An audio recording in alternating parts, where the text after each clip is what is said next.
O sige. Walang music ha? O sige. Wala po. Isang mabiyaya at mapagpalang hapon po sa bawat isa sa atin. Tunay po na napakabuti ng Panginoon at narito naman tayo sa ating programang Pinagpanibagong Buhay. Ang Diyos ay Diyos ng pag-ibig. Diyos na punong-puno ng pagmamahal sa bawat isa sa atin. So pasalamat tayo sa ating mahal na Diyos na narito naman tayo at samahan niyo po kami dito sa ating programang Pinagpanibagong Buhay. Ito po ang inyong kapatid, si Sister Baby Isgea. Babati po tayo, Sister Ana.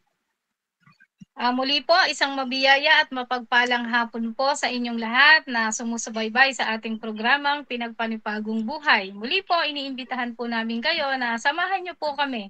Ito po ang inyong kapatid, Sister Ana Soriano, na inyo pong makakasama. Amen. Amen. Apo, mapagpalang araw po sa ating lahat. Thank you kay Lord. At nakasama ako dito sa ating gawain sa programang Pinagpanibagong Buhay. Na-miss ko rin po ito kay Lord. At na-miss ko rin po kay Nanay.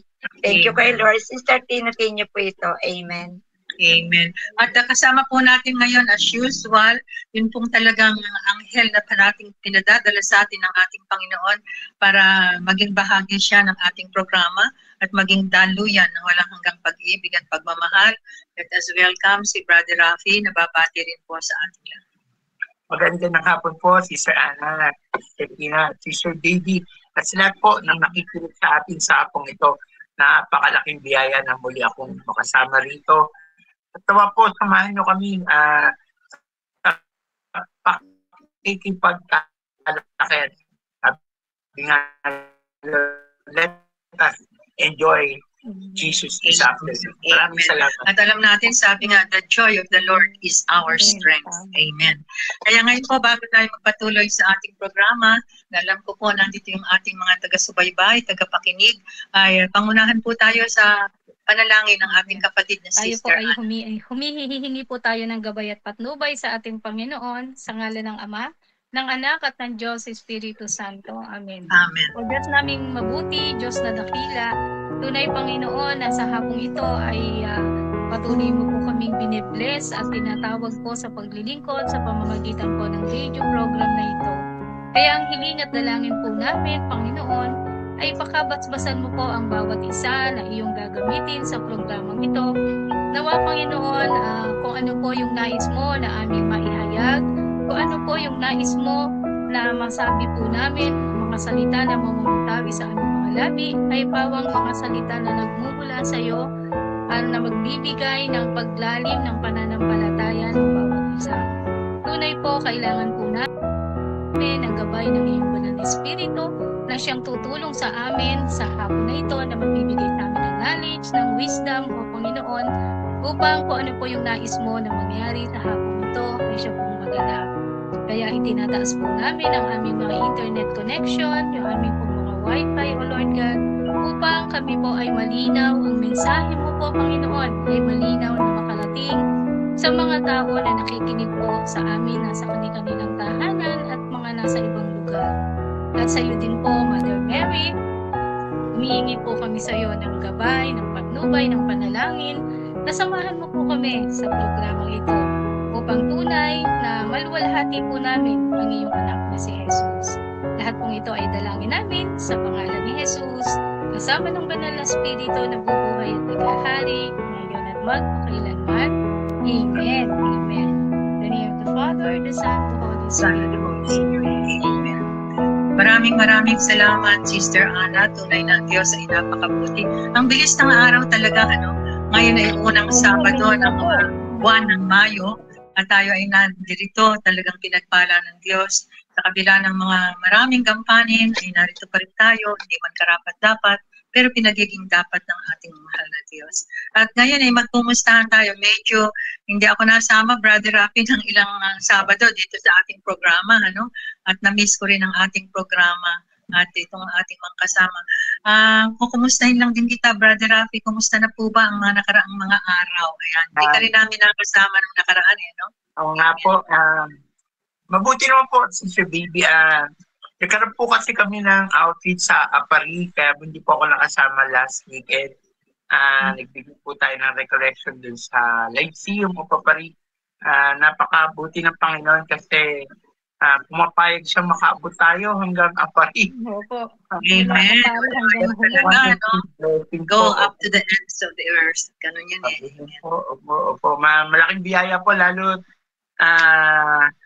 suki na po tayo rin. Isa pong nakakatuwa, patuloy pa rin po tayong iniingatan kahit may dumalang po mga struggle. Yung katapatan ni Lord, yun po talaga yung aking nararanasan lately. Kaya patuloy po tayong magpupuri sa Panginoon. Amen. Sabi nga, maraming pinagdadaanan, ang daming struggles along the way. Pero sigurado ko, Brother Rafi, sa tingin ko pa lang sa iyo, punong-puno ka ng kagalakan, kagalakan na sumunod at maglingkod sa ating mahal na Diyos. Amen. Talagang ang Diyos ay napakabuti. Hindi natin matatawaran, masusukat ang kanyang pag-ibig at pagmamahal. Amen. Yes, ikaw naman, Sister Ana, how are you? Eto po, Nay. Sa kabila po ng may mga pangyayari sa buhay, sa araw-araw na pamumuhay, damang-dama naman po talaga yung biyaya at pagpapala ni Lord kasi talagang hindi po niya ako pinababayaan. Hindi kami pinababayaan at patuloy po na pinag-uubra ni Lord sa ating pong mga outreaches, sa ating pong mga prayer groups na pinupuntahan. Talaga naman pong si Lord po talaga yung nakadepende po kay Lord talaga tayo dahil siya lang naman po talaga yung may magagawa dahil kung sa sarili ko lamang po hindi ko po kayang gawin yung mga ginagawa po natin sa araw-araw. Ayun po, yung pag-outreach po natin.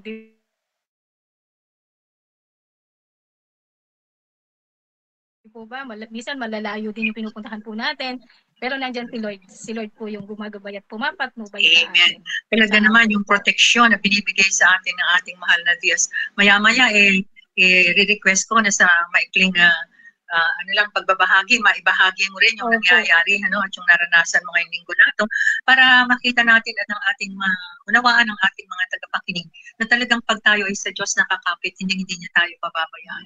At ano man ang mangyari sa ating buhay, nakita natin, ayan, Tita Ana, kitang-kita na ikaw ay masayang-masaya sa paglilingkod sa Panginoon. Sabi mo nga, despite all the struggles, the problems na mamaya ay i-request ko na ibahagi mo ng kaunti yung nangyari sa iyong buhay nitong nakaraang araw. Yes, Sister Tina, kumusta ka naman? Ito, Nay, nagpapasalamat ako sa Panginoon Diyos kasi yung mga nangyari sa akin, sa aking kalusugan, sa aking katawan, nagkaroon ako ng katahimikan sa aking sarili, sa pamamaraan na ako na ospital, nagkasakit dito sa bahay. Para bang dito ako lalong nagpalalim kung paano ko pa talaga mapagtatagumpayan itong nangyayari sa akin. Kasi po, ang hirap, kalusugan, may masakit, nakukuha yung isipan, kalooban, ganon. Pero hindi ako nawalan ng pag-asa sa Panginoon Kay Lord pa rin ako kumapit, kay Lord pa rin ako sumanday kasi wala naman akong magagawa kung talagang pero siya, mas may magagawa. Sabi ko nga, una si Lord, pangalawa yung doktor, na siya magbibigay ng kagaling at kalakasan dahil gusto ko rin po ipagpatuloy yung buhay na ganito para sa Panginoon Ayoko na ma-mistap lang sa ganun yung buhay ko. Kaya sabi ko, alam ko, tutulungan ako ni Lord, nababangon uli ako at ipapatuloy ko rin kung ano yung buhay na para ibinigay niya sa akin. Lalo na yung paglilingkod na ganito. Amen. Tunay na iba kasi ang pamamaraan ng ating Diyos, di ba? Kung minsan ito ang gusto nating mangyari, pero kung minsan pinapayagan ng Diyos na meron tayong pagdaan ng mga pagsubok, problema sa buhay, minsan nga yung pagkakasakit. Pero sa lahat ng ito, makikita pa rin natin ang mapagpalang kamay ng Diyos. It is during our sickness, our problems, na mas lumalalim tayo sa ating ugnayan sa ating Panginoon. Alam ko lahat tayo nakaranas ng mga ganitong bagay. Sa akin nga, alam ni Sister Tina, kahit pa before pa nung Holy Week, ay nandyan ako, hindi na ako nakakalabas. Pero sabi ko nga yung pain, talagang mahirap yung Sister Tina. Kahit sa naman Brother Rafi, Sister Ana, na pagka may sumasakit ka, iba parang naiiba pati yung disposition mo, yung focus mo. Kasi yung katawan mo ang apektado yung katawan ng lupa natin. In my case, sabi ko nga, gusto ko lang ding ibahagi muna. Nung Holy Week na yan, nung nakaraang Holy Week, hindi naman ako nakakalabas. Kikipag-usap talaga rin ako kay Lord. May mga moments din na hindi naman natin masasabing nandun na tayo, pero kakausapin lang natin, magtatanong din tayo, Lord, ba't naman ganito, di ba? Bakit ganito po yung nararamdaman ko? Parang hirap kong unawain na nandito pa rin ako, pero sobra-sobrang pain ng aking katawan. And it was only during those moments, sinabi ko na nga kay Sister Tina, marahil, hindi marahil, yan ang pamamaraan ng Diyos para mas lumalim tayo sa ating ugnayan sa Panginoon. It is in these moments of pain, of problems, of struggles, hardships na makikita mo talaga, nasasabihin sa atin ng Diyos, ako damang-dama ko eh. Narinig ko talaga ang boses ng Diyos sa magitan ng isang programa sa EWTN kung ano yung pain. No? Yung pain na sabi ko kasi kay Lord, paano mo na-take na, ayan, napako pa sa krus, naging ganito ang buhay mo. Parang ando sa akin yung message ng Diyos na kung ang nararamdaman mong pain ay talagang iaalay mo, i-offer mo sa mga tao na pinagdarasal mo, mga taong mahal mo, yung pain na yan, ma-overpower yan ng love. No? Kamukha pala ng pagmamahal ng Diyos sa atin. Kasi ako, sumakit lang sa akin itong mga katawan ko, hindi ako makalakad sa sobrang pain. Pero nung in-offer mo yan sa mga tao na pinagdadasal natin, na totoong-totoo sa puso mo, ang mananaig ay hindi na yung sakit ng katawan, kung hindi pagmamahal. At yun ang nakita ko, I grow deeper in faith. Kasi sabi ko, Lord, ikaw nga, paano mo kang na-take yan? Buong katawan mo, hinihiwa na ako, talagang nagre-reklamo ako ng mga times na yon. Na parang pag tumayo ako, parang hinihiwa rin yung aking paa. Pero it is in these moments of silence and reflection and meditation that I feel na talagang iba yung pagmamahal ng Diyos sa atin. Kaya pala niya natanggap lahat ito. Sabi ko nga, ako Lord, ito lang ang sumasakit sa akin, hindi ako makatayo, nasisigaw ako. Pero ikaw, sabi ko, nung ikaw ay inagupit at ikaw pinako sa krus hanggang sa muling pagkabuhay, talagang nakita ko yung overflowing na pagmamahal ng Diyos sa atin. Yung pagmamahal ng Diyos sa atin. Kaya yung naramdaman ko, parang nahiya na ako, Lord, ito'y konting-konti lang yung pain ko na ito. Pero kailangan pala yung pagmamahal ang siyang mangibabaw sa akin. So yun, up to this moment talagang andyan, kapit na naman kay Lord, mahirap unawain at mahirap ding ipaunawa na tayo nagsasalita ng ganito, may pinagdadaan ng problema, may pinagdaraan ng pagsubok, may pinagdaraan ng iba't ibang bagay. Ang point lang is, kay Lord na lang. And we have to understand each other. No? Yung mga ganon, na talagang hindi na ako maghahanap hindi na ako maghahanap, basta ako at si Lord na lang. Okay na sa akin yung gano'n. Amen. O Sister Ana, konti lang, alam mo Brother Rafi, may pangyayari sa buhay niya nung isa pang araw, no, na nag-outreach. So, yes, Sister Ana, ikaw na nga ang magbahagi. Kasi ngayon Sabado, nung isa pang araw, no, nung nangyari. Monday po yes, siya okay. na Ayan. Yes. I-share ko lang po kung paano talagang yung pagka-shielding na hinihingi natin kay Lord ay napakahalaga na pag matutulog po tayo sa gabi ay hihingin po natin yung pag-shielding ng Panginoon. Kasi po, nangyari po ay nilooban po kami, Brother Rafi. Dalawa lang kasi kami nung anak ko na natutulog dito sa aming apartment ay sa kabilang kwarto, yung kwarto niya, hindi po siya doon natutulog kasi di ba nga sobrang init. Dahil para dito kami sa kwarto natutulog, dalawa kami at malamig sa kwarto ko. So nung gabi po na 'yon, parang 12:30 na po 'yon, hindi ako masyadong makatulog. Tapos sabi ko, bakit kaya maingay yung mga aso? Sabi ko, pero hindi ko po siya pinansin. Tapos nagro-rosaryo po ako. Tapos di po ba minsan pag pagod ka, minsan talaga naman po minsan nakakatulugan. Tapos pag nagigising ako, tsaka ako lang itutuloy. Parang ganun po. Pero nung nung magising ako, hawak ko pa rin po yung rosary. Tapos narinig ko na lang dito sa harap ng bahay namin, may marami ng tao, may mga pulis na, may tanod. Tapos sabi ko, tumawag po ako. Sabi ko, na ano po nangyayari? Sabi ko yung kapitbahay mo ninakawan. Sabi, nilooban sila. Sabi ko Ha, ganun po ba? Ginising ko yung anak ko, Oka, sabi ko, ninakawan daw yung kapitbahay natin. Tayo siya agad. Pagtingin niya, ninakawan din pala kami. Yung sa kwarto niya. Eh, yung nakuha yung laptop niya, nakuha yung relo, nakuha yung mga gamit niya. Pero alam niyo po kung paano yung mabuti talaga na pangyayari. Nung kasalukuyang andun yung magnanakaw, yung pinto namin na 'to ng kwarto, nag-attempt na po na pumasok din sa pinto ng kwarto namin. Kaya lang nagtatahol na po yung aso, siguro umaano na kaya hindi nakapasok. At saka po yung talagang na natulog po ako kasi kung hindi ako tulog, sigurado lalabas kami nung anak ko. Eh paano pag kung lumabas kami na nandun pa yung masamang loob? Baka kung ano po yung mangyari, di po ba? Karaniwan kasi yung gano'n pagka nasukol sila, nakita mo sila, nakilala mo sila, maaari pa pong saktan kami, 'di po ba? Kaya 'yon, pinagpapasalamat ko po 'yon kay Lord.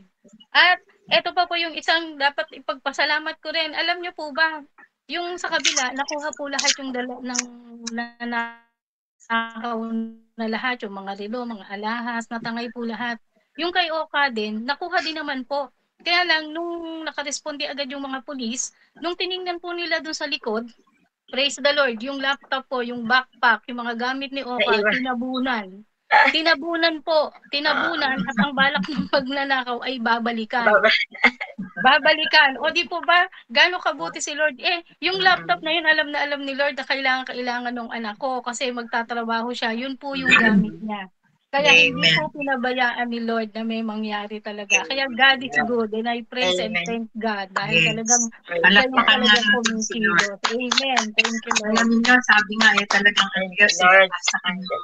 sa kanya ang kagalakan ng Amen. ating buhay Kristiyano. Amen. Amen. Yes, Brother Yan po Rafi. At tutuloy natin muna ito dun sa topic para mas nating maipaliwanag yung kagalakan ng ating Panginoon. At kagalakan natin, the joy of the Lord is our strength. No? Ito po ay bibigay sa atin, yung topic natin ngayon, ang magbibigay sa atin at babasa ay si Sister Tina. Apo, Yes. Nay. Pero ma-expound natin mabuti at makapaliwanag natin kung ano ito. Yes. Apo. Ang topic po natin ngayong araw ng Sabado ay ang kagalakan ni Kristo. Ito po ay hango sa salita na John 17 verse 13. Ngayon, pupunta na ako sa iyo. Ngunit sinasabi ko ang mga bagay na ito habang nasa sanlibutan pa ako upang lubos nilang madama ang aking kagalakan. Kung may anumang bagay na dapat maglarawan ng buhay ng isang Kristiyano, ito ay ang kagalakan. Maraming beses na nagsalita si Jesus sa kanyang mga alagad tungkol sa kaganapan ng kanyang kagalakan sa kanila. Labis na nagalak ang mga alagad nang malaman nila kung sino sila, mga anak ng Diyos na tagapagmana ng Diyos na kasama ni Kristo. Namatay na sila sa kanilang mga kasalanan. Ngunit binuhay na muli kay Kristo. Minsan silang naging biktima ng kamatayan. Ngunit ngayon wala nang kapangyarihan ng kamatayan sa kanila. Sa ganito, nakamanghang karanasan ang kaligtasan kay Kristo. Paano sila hindi ganap na magagalak? Huwag mo ipagkait sa iyong sarili ang karapatan bilang isang anak ng Diyos. Huwag kang maging kontento na lamang sa buhay na walang kagalakan. Ang bawat Kristiyano ay dapat na may malalim at ganap na kagalakan ni Kristo na hindi maaagaw na anumang pangyayari sa buhay. Nangyayari ito kung hahayaan mo ang Espiritu Santo na ihayag ang kanyang sarili sa iyo. Ang kagalakan ay isa sa mga bunga ng Espiritu Santo. Ang kagalakang ito ay hindi tulad ng ibang kaligayahan na ibinibigay ng sanlibutan. Pinupuno ka nito at pinupuspos ang lahat ng iyong ginagawa. Hindi lamang ipinanalalangin ni Jesus na maging masaya ka o matakasan ang pagdadalamhati. Ipinanalangin niyang magkaroon ka ng gayon ding kagalakan na ibinigay ng Ama. Isang banal na kagalakan nagmumula sa isang malalim at hindi nagbabagong kaugnayan sa Ama.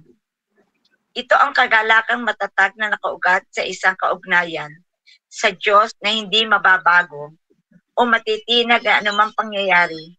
Ito ang uri ng kagalakang ipinapanalangin ni Jesus na mapa sa iyo. Amen. Amen. Amen. Ganda. Ayan. Ano ba pag tinignan natin, pinagnilayan natin, ano ba yung kagalakan ni Kristo? Ano ba yung talagang kagalakan ni Kristo? Kung titingnan natin, ano ba itong sinasabi na ito? Paano ba tayo magkakaroon ng ganitong kagalakan katulad ng sa Panginoon? How do we feel the joy in Jesus or in Christ? At ang Diyos, alam natin na binibigyan tayo ng kagalakan. Saan? Sa pamamagitan ba ng mga anong bagay na ating nararamdaman? So, maaari natin ngayon expound ito. Ano ba talaga yung sinasabing kagalakan ni Kristo? Yes, Brother Rafi, binanggit natin. Amen. Alam nyo, Sister Baby, meron doon sa binasa na maliwanag. Sana mula sa isang malalim at hindi nagbabagong ugnayan. Gusto ko yun, no, na hindi sa ating galing yung kaligayahan. In fact, meron nga tayo, gusto ko yung kwento, hindi tayo exempted sa sakit, hindi tayo exempted sa problema, hindi tayo exempted yung sa sakuna, gaya nangyari kay Sister Ana. Pero yung malalim, at gusto ko yung salitang hindi nagbabago, ibig sabihin yung katotohanan na ang Diyos, doon nagmumula yung pag-asa natin sa kabila ng maraming nangyayari, sa kabila ng maraming marahil hindi natin gusto, masakit, siguro may question din, may worry din, may fear din. Normal na normal sa tao yun. Pero bakit nakakaramdam kaligayahan? Yun nga kasi alam natin na yung pag-asa, yung kaligtasan, yung ikanganda. Lahat ay magkakaroon ng mabuting resulta, kasi nga yung bunga ng pakikipag-ugnayan. Gusto ko yung salita po talaga hindi nagbabago. Hindi yung Diyos ang hindi nagbabago Sabihin, makakaasa tayo, gaya nga ang gusto ko yung kwento ni Sister Ana, na hindi niya tinignan, siyempre natakot din, nag-worry din, but, hindi naman ako pinapayaan ni Lord Na sa kabila na nangyari, hindi pinartektahan pa rin ako ni Lord. Hindi, si Sister Baby, hindi, nangyari sa amin to. Pero meron kaming Diyos na magpapagaling sa amin. Hindi lang basta faith It is knowing that God is for you. That God is with you. Yun yung joy Doon ang gagaling ng joy. Yun po yung aking pananagan si Sir David. Amen, amen. Sabi nga yung kagalakan daw ng katuwaan ng ating puso that comes from knowing God. Yun talagang sabi mga kaugnay natin ng Diyos. Kagalakan ng puso mo dahil kilala mo si Jesus. Ito yung abiding in Jesus Christ. No? Sabi nga natin, nakadepende tayo, meron tayong malalim na ugnayan sa ating Panginoon. At alam natin, puspos tayo ng Espiritu Santo. No? Yun ang Espiritu ng Diyos. We are filled with the Holy Spirit. Kaya nagkakaroon tayo ng immediate or constant gladness na nagiging dahilan kung bakit tayo ay nagkakaroon ng kagalakan. At sabi nga, hindi naman tayo exempted, sabi mga Brother Rafi. Meron tayong mga problema along the way at hindi mawawala ito kasi bahagi ito ng ating buhay dito sa lupa. Pero para magkaroon tayo ng kagalakan, despite all these things, ganun pala Kung minsan kasi nakafocus tayo dun sa mga problema, nangyayari sa atin, pero kung re-recount mo daw, number 1 daw na kailangan, i-recount mo o alalahanin mo ulit, bilangin mo yung lahat ng biyaya na nangyayari sa iyo. At makikita mo na puspos ka pala ng kagalakan sa kabila ng problema, ng sakit, ng problema. Andyan ang Diyos dahil matindi ang inyong ugnayan. At i-recount mo rin daw, alalahanin mo kung paano ka binless ng Panginoon. No? Kasi yun ang makakapagpatibay sa'yo, makapagbibigay sa'yo ng kagalakan kahit na sa panahon na ito, sa oras na ito. Kamukha ni Sister Ana, ay nanakawan kami. Pero pag tingnan mo, hindi lang nakafocus doon sa ngayon, sa nangyari ngayon. Iisipin mo, babalik, tanawin mo, yung biyayang tinatanggap mo kay Lord. At sigurado ka magiging masaya ka, magagalak ka, dahil alam mo na ang Diyos, hindi tayo pinabayaan. No? Kaya tayo, sa kabila ng nangyari, yung iba'y magtataka, paano nangyari na sa kanila, nagpupuri pa sila, nagpapasalamat pa kay Lord. Kasi andun nga yung malalim na ugnayan natin sa Panginoon. At kung nandun, ang malalim na ugnayan natin sa Panginoon, nagkakaroon tayo ng pagiging kontento sa ating buhay. Yun ang isang contentment in our life. Nandun yung pag-asa natin, nandun yung kapayapaan natin, at lahat ng ito ay nangyayari dahil konektado nga tayo sa ating Panginoon. We are connected sa divine ng ating Jesus. Kaya marapat lamang po na pag dumarating yung mga sitwasyon, kamukha nun, sabi ko nga, Sister Tina, nag-uusap kami. Alam mo, Sister Tina, ako itong nakakarang may sakit ako, natuwa ako dahil parang inaalala ko ulit lahat ng mabubuting bagay. Lahat ng ginawa sa akin ng Diyos simula noon hanggang ngayon.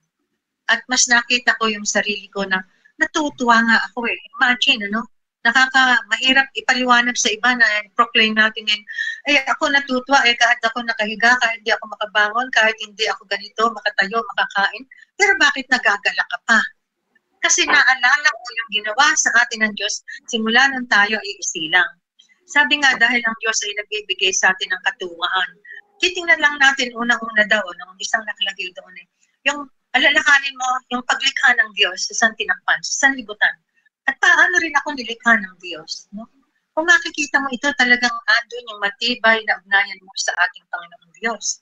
Kung paano tayo pinatawad ng Diyos sa mga kasalanan natin, yung makita natin talaga na mayroong tayong Diyos na punong-puno ng pag-ibig at pagmamahal.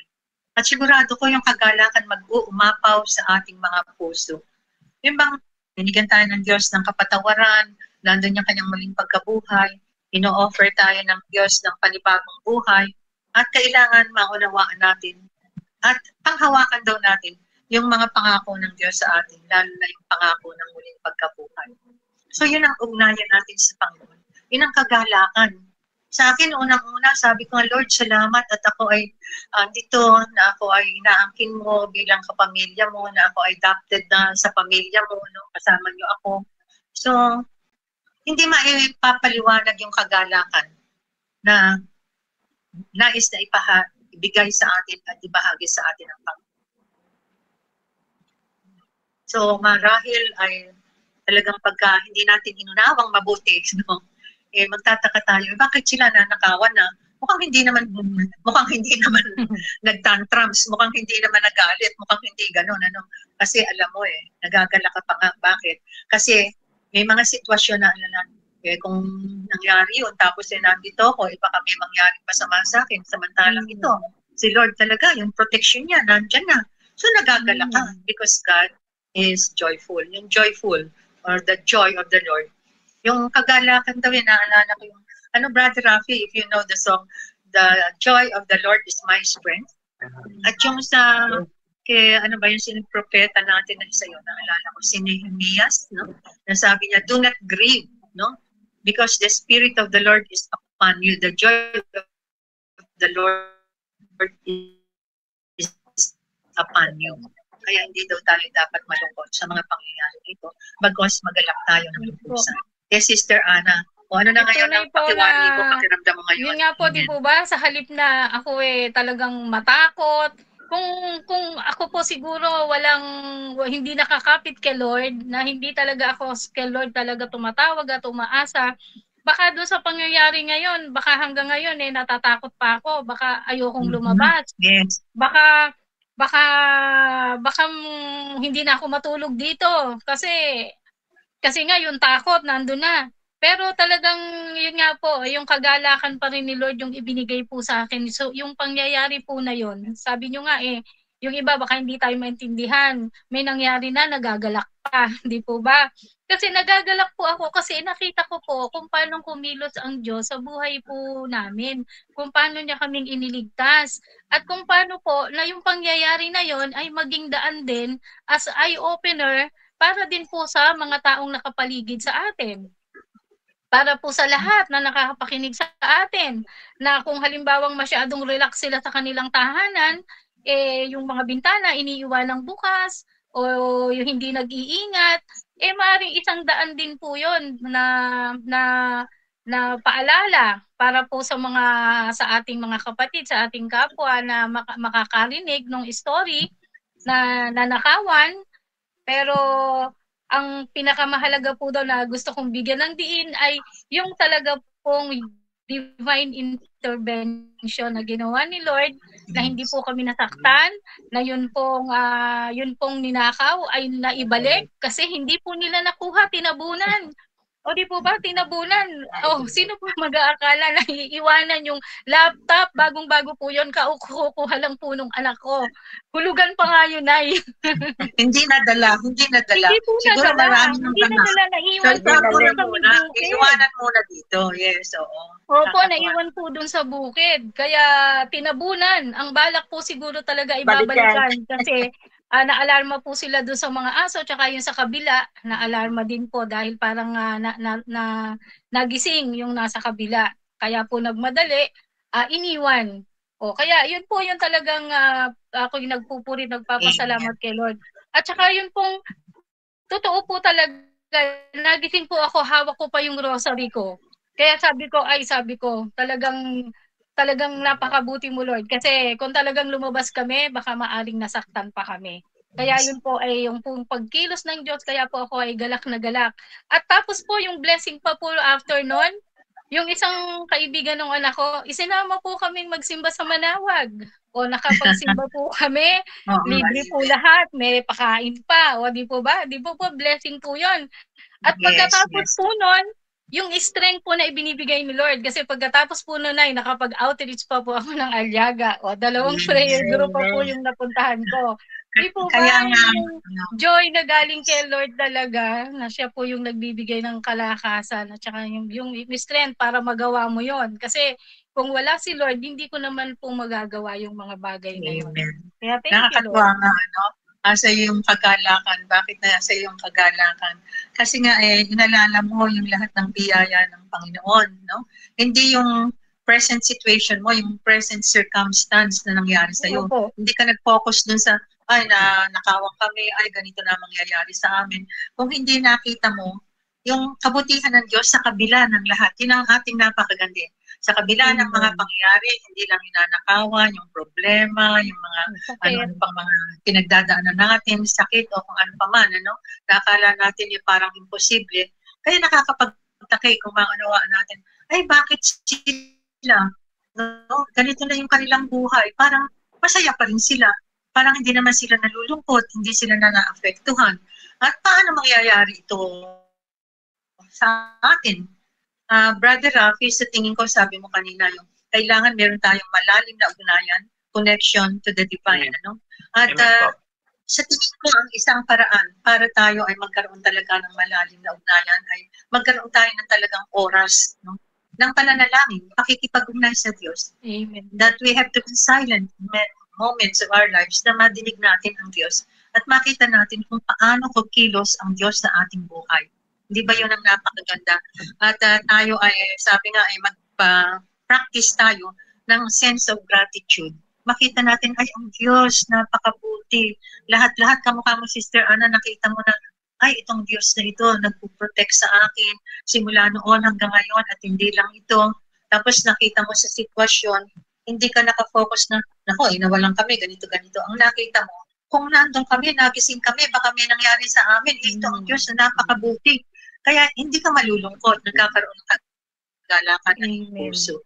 At kailangan sa akin, ang hirap gawin ito, Brother Rafi, nagpupuri ka sa Panginoon parang kahit na ayaw mo pang magpuri.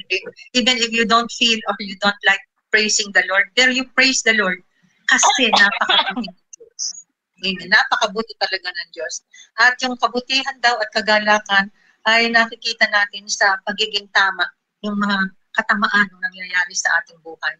So, yun, marami tayong maaaring gawin na sabi natin, paano natin mararamdaman ang kagalakan na nagmumula sa Diyos.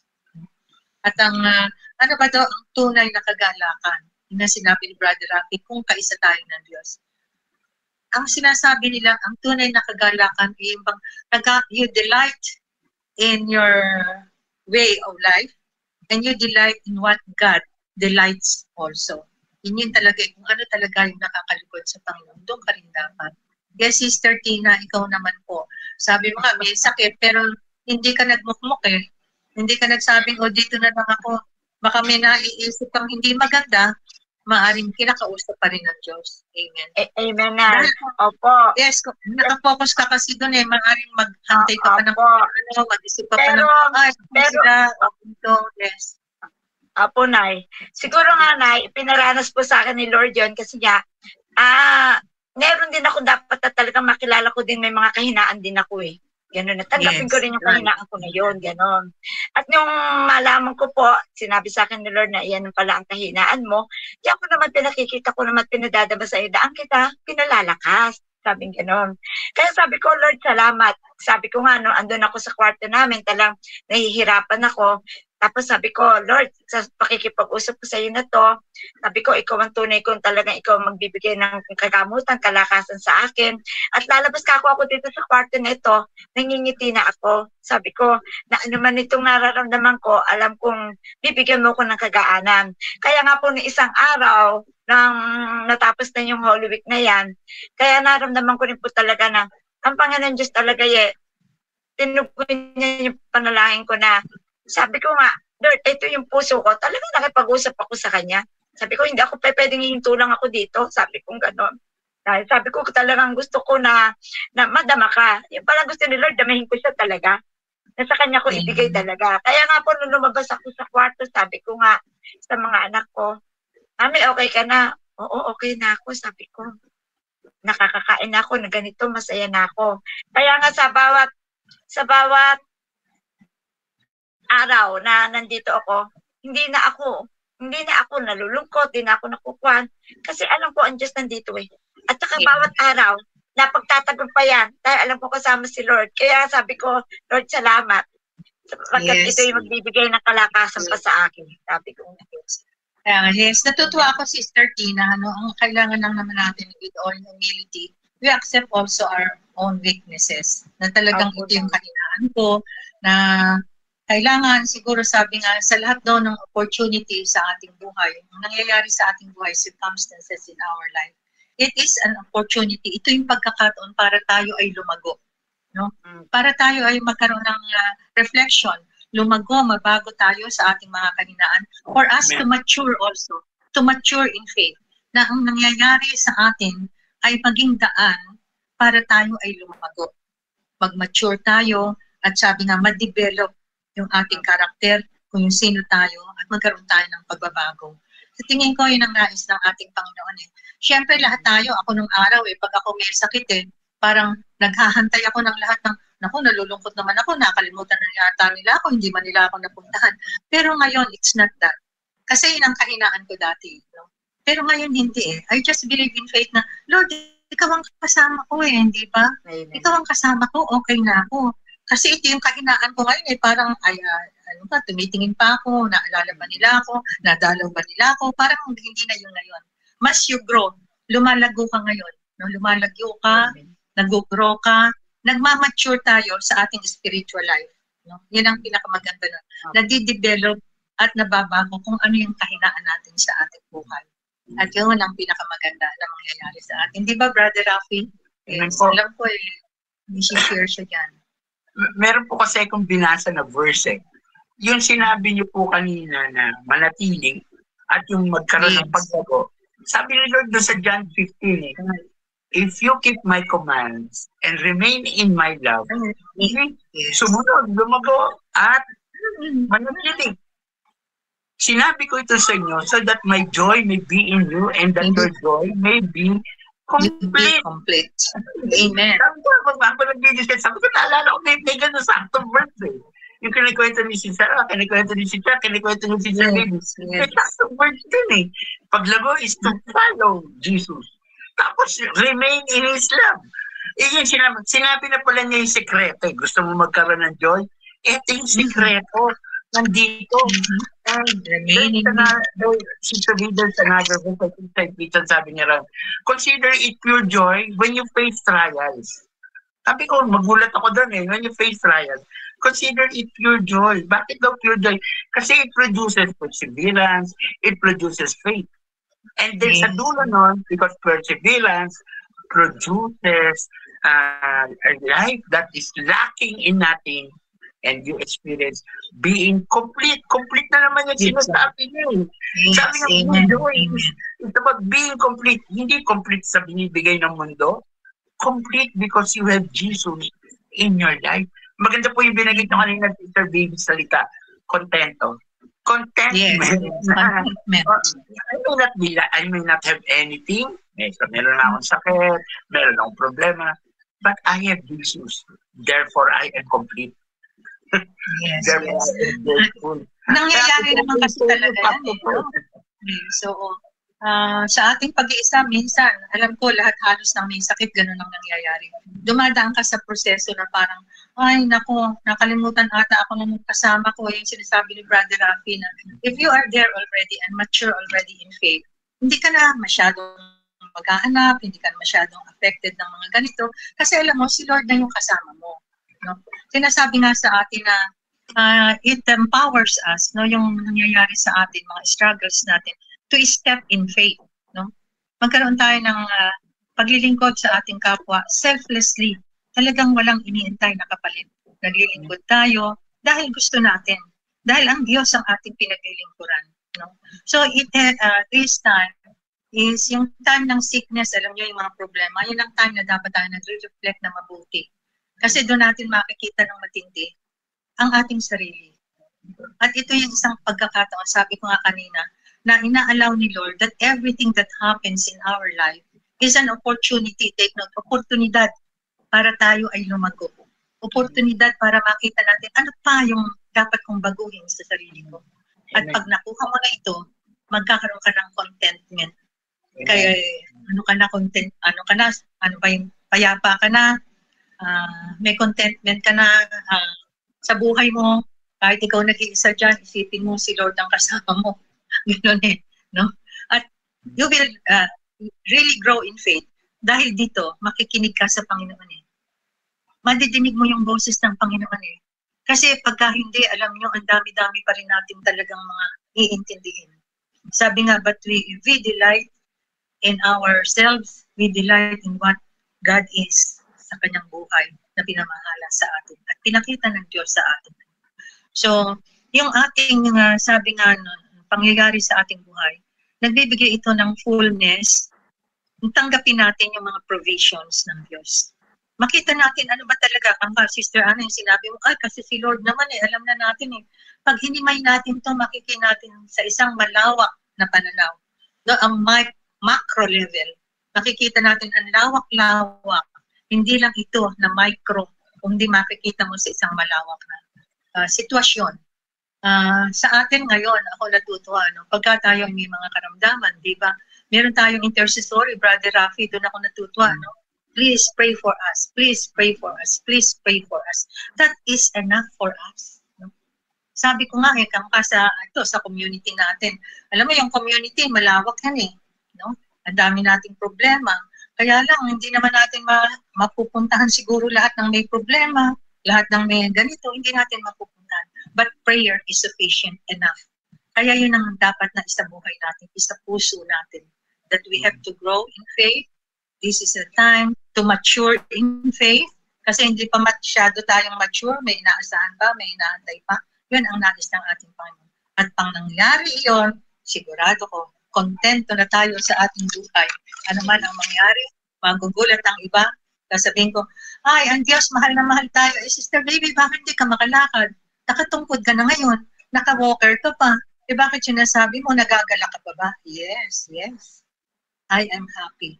And I am, sabi ko nga, the joy of the Lord is my strength. Ito ang aking kalakasan.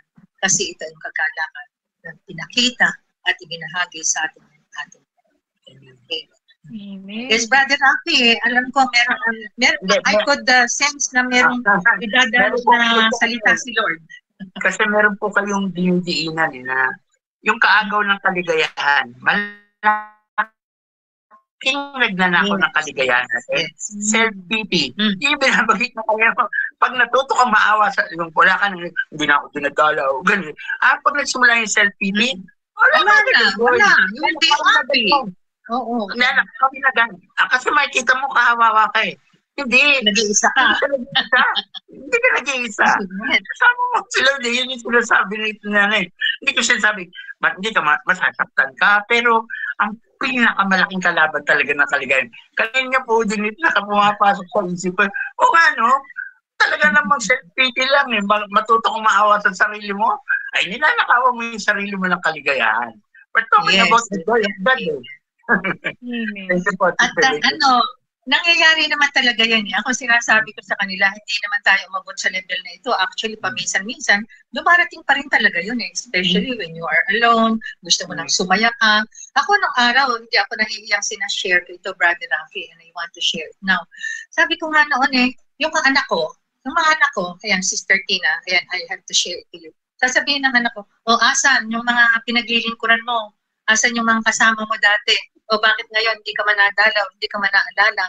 Pagka malakas ka, trabaho ka ng trabaho, serve ka ng serve, asaan sila? Alam mo, yun ang nag-ano sa akin ng mga anak ko. Then I realized, sabi ko, hindi naman sila pinaglilingkuran ko. Eh si Lord naman, hindi ko nga sila kasama, pero si Lord kasama ko. Anong problema ko? Di ba? Anong problema ko? And I have to explain to my children na hindi ganun, anak. Ang naglilingkod, hindi ganun. Hindi nagkakaroon ng self-pity, hindi nagkakaroon ng napagod ka na. Sabi ng anak ko, pag malakas ka nga, nasa community ka eh. Pagka wala namang sakit ka, nandito ka. Sino naman dumarang sa'yo? Walang naka. Then I realized na it should not be that way. Kasi if I am that way, sensitibo, hindi ako mag-grow. Hindi ako lalago sa pananampalataya. And when I explained to them, oo nga, bakit ba ganun?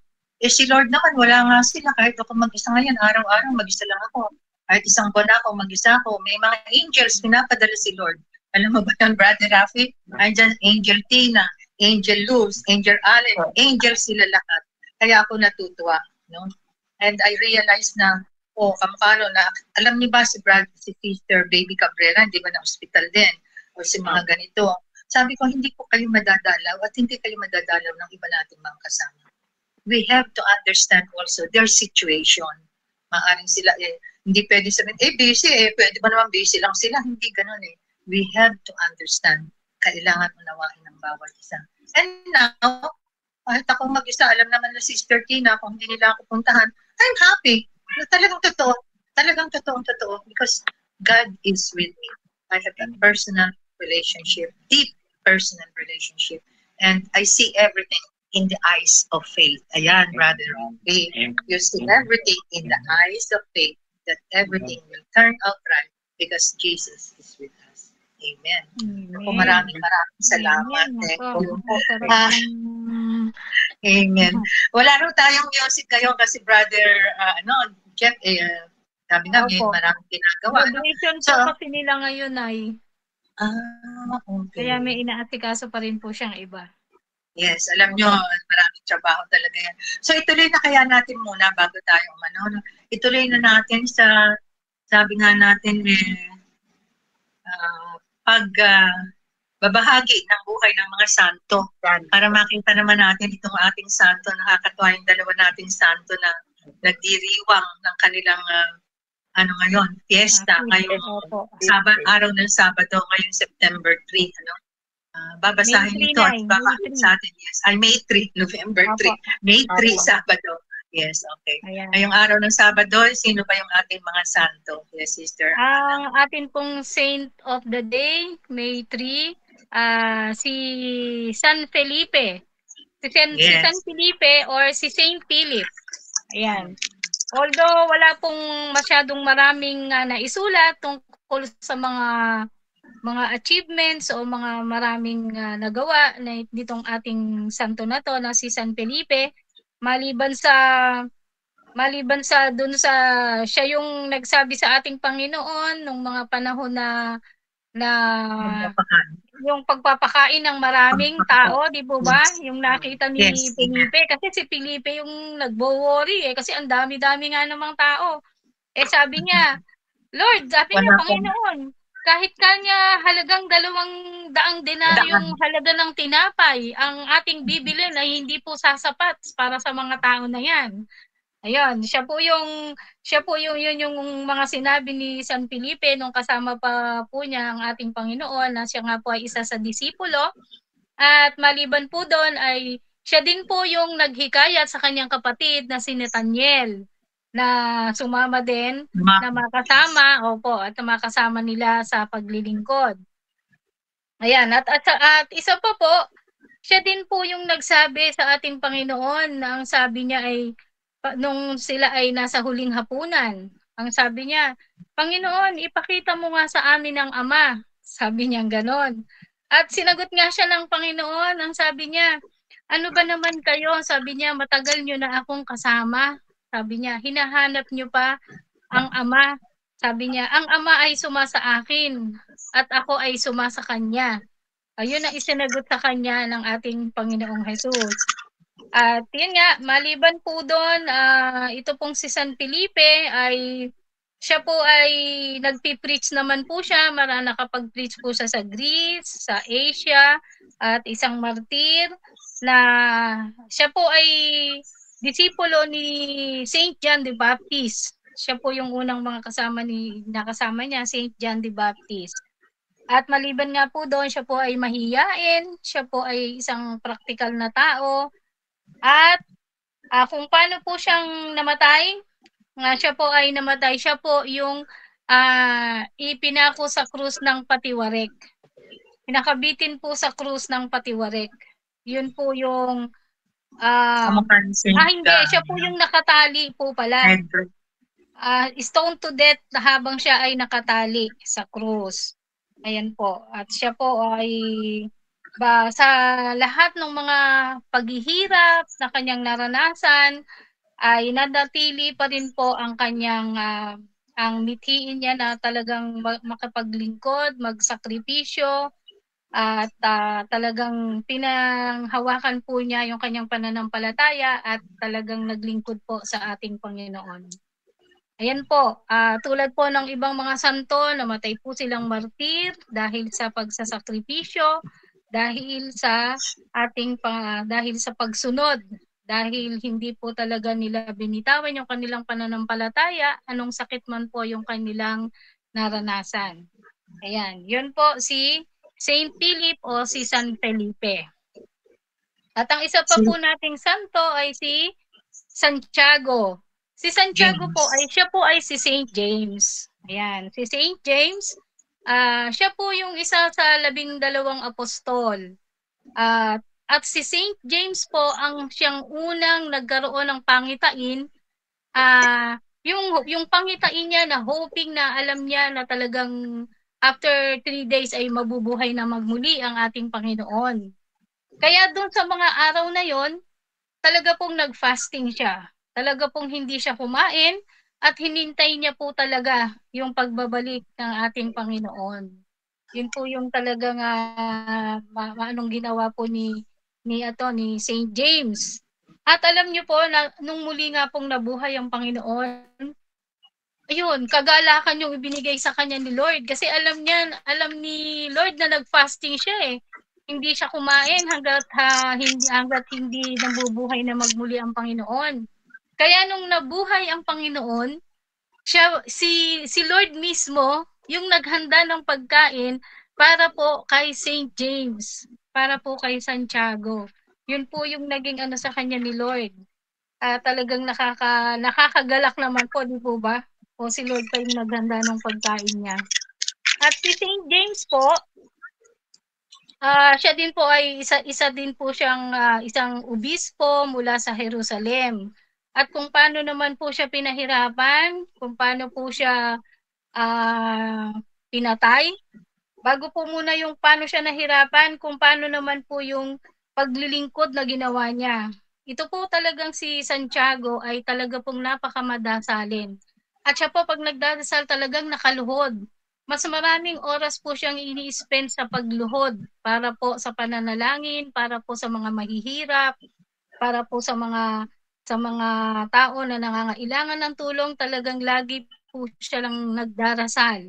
At sa kanya pong pagdarasal, yung tuhod niya po talagang nagkakalyo-kalyo na, nangapal. Nangapal na po yung kanyang tuhod sa pagluhod, sa pagdarasal. Sabi nga po dito ay para na nga daw balat ng camel sa kapal yung kanyang tuhod dahil sa kanyang pagluhod na mas maraming oras siyang nakaluhod. Kaya yun po ang mga nagawa ni St. James, yung kanyang mga sakripisyo. At siya nga po yung ibinitin po ng patiwari. Ayan, si Santiago. At inihulog na nga po siya pero hindi po siya namatay. At ayun, ginawa at pinagbabato po siya hanggang sa siya ay mamatay. Ganun po ganun po kamatiisin yung ating mga santo na kahit mamatay po sila, ibinibigay po talaga yung kanilang buhay para po sa paglilingkod sa Panginoon. Ayan. Yan po yung ating santo. Alam ko po may idadagdag pa si nanay. Ang sabi mo nga siya yung unang obispo ng Jerusalem. At siya ay kilalang-kilala sa pagiging banal. Amen po. Si St. James o Santiago ay naka-witness, nakapagtingin, naging witness ng raising ng anak ni Jairus. No? Kasi kasama siya ni Jesus. Siya rin yung naka-witness ng pagbabagong anyo ni Jesus, no? Transfiguration of Jesus, and also he is there in the agony in the garden of Jesus. Naging witness siya ng mga paghihirap na yun ng ating Panginoon. At alam niyo ba na si St. James o si Santiago ay patron ng mga sundalo. Patron ng mga sundalo, patron ng mga pilgrims, yung mga ano sa Tagalog, basta pilgrims, yung mga manlalakbay. Siya yung patron ng mga veterinarians, patron ng mga pharmacists, patron ng mga tao na may arthritis. Ayan, hindi lang si Alphonsus Liguori, kung hindi siya rin. Ano? At si St. James, ay sabi nga natin, ay patron ng mga gumagawa ng balanggot, hat makers. Hat makers. Siya gumagawa na po. At yun naman si St. Philip naman, siya naman yung patron ng mga chefs o mga bakers. Kasi related ito dun sa sinabi mo kanina na nakaano ng tinapay, no? At saka isda rin, patron of fishermen. Kaya related ito dun sa kanilang ginagawa. Alam mo, ang unang sabi nga natin, ang milagro naman ni St. Philip ay nag-restore siya o bumuhay siya muli ng isang bata, no? Na namatay na pero nabuhay uli. Siya rin yung nagpagaling sa isang tao, sa isang opisyal na sasaktan yung isang tao doon na yung isang tao, hindi. Siya yung nakapagpagaling doon sa withered o tuyo ng kamay ng isang tao na ang balak ay suntukin o saktan ang isang apostol ni Kristo. Kaya makikita natin, siya yun naman ang kilala rin siya sa pagiging matapang sa pagdidefensa ng pananampalataya. At si St. Philip din ay patron ng mga artist. So makikita natin, kaya natin binibigay ito para pag may pangangailangan tayo ay makatawag tayo sa kanila. Ngayon, ano ba yung mga aral na makita natin sa mga apostol na ito? Kay St. Peter, St. James and St. Philip. We learn many lessons from them. Yung mga lessons tungkol sa virtues, yung mga virtud, yung mga ugali, doon natin makita sa kanila. Merong mga mistakes din sila, marami silang struggles sa buhay, pero na-inspired sila ng kanilang wagas na pagmamahal at katapatan sa ating Panginoon. Sabi nga natin, yung mga santo, kamukha rin natin, may mga struggles, may mga pains, pero ang mahalaga talagang yung kanilang malalim na pagmamahal, sabi nga natin, at katapatan sa ating Panginoon Diyos. At yan ang dapat nating makita. Huwag tayong malulungkot sa ating pagsunod sa Panginoon, hindi naman tayo ganun ka-perfecto, nandun pa rin yung pagsusumikap, hindi ba, Brother Rafi? Pero ang mahalaga talaga ay nandun dyan yung paninindigan natin, paniniwala na ang Diyos ay may magagawa sa ating buhay. Amen. At sana ay maging huwaran natin sila sa kanilang pagiging tapat sa ating Panginoon Diyos. Amen. At kung tapat tayo sa Diyos, mararamdaman natin walang hanggang pag-ibig at pagmamahal ng Diyos sa bawat isa sa atin. Yes, Brother Rafi, ano pa po yung narinig natin ngayon na nakaantig sa loob natin? Pwede pala tayong gano'n eh. Meron pong sinend sa akin si Sir Ana nung yung kung ano sa mga santo. At yung nabasa ko dito po kay St. James, siya yung nagsulat ng Epistle of St. James. Meron po James chapter 1 verse 22. Dalawang verse po yung favorite ko. James 1:22. Be doers of the word. Huwag kayong makinig. Gawin mo yung salita ng Diyos. Otherwise, wala kang ibang niloloko kundi sarili mo. Ang laking hamon sa akin nun. Kasi ang sarap makinig ng word of God. Ang sarap makinig. But huwag ka lang makinig. Gawin mo. I-apply mo. Itayo mo. Parang ang hamon niya sa atin.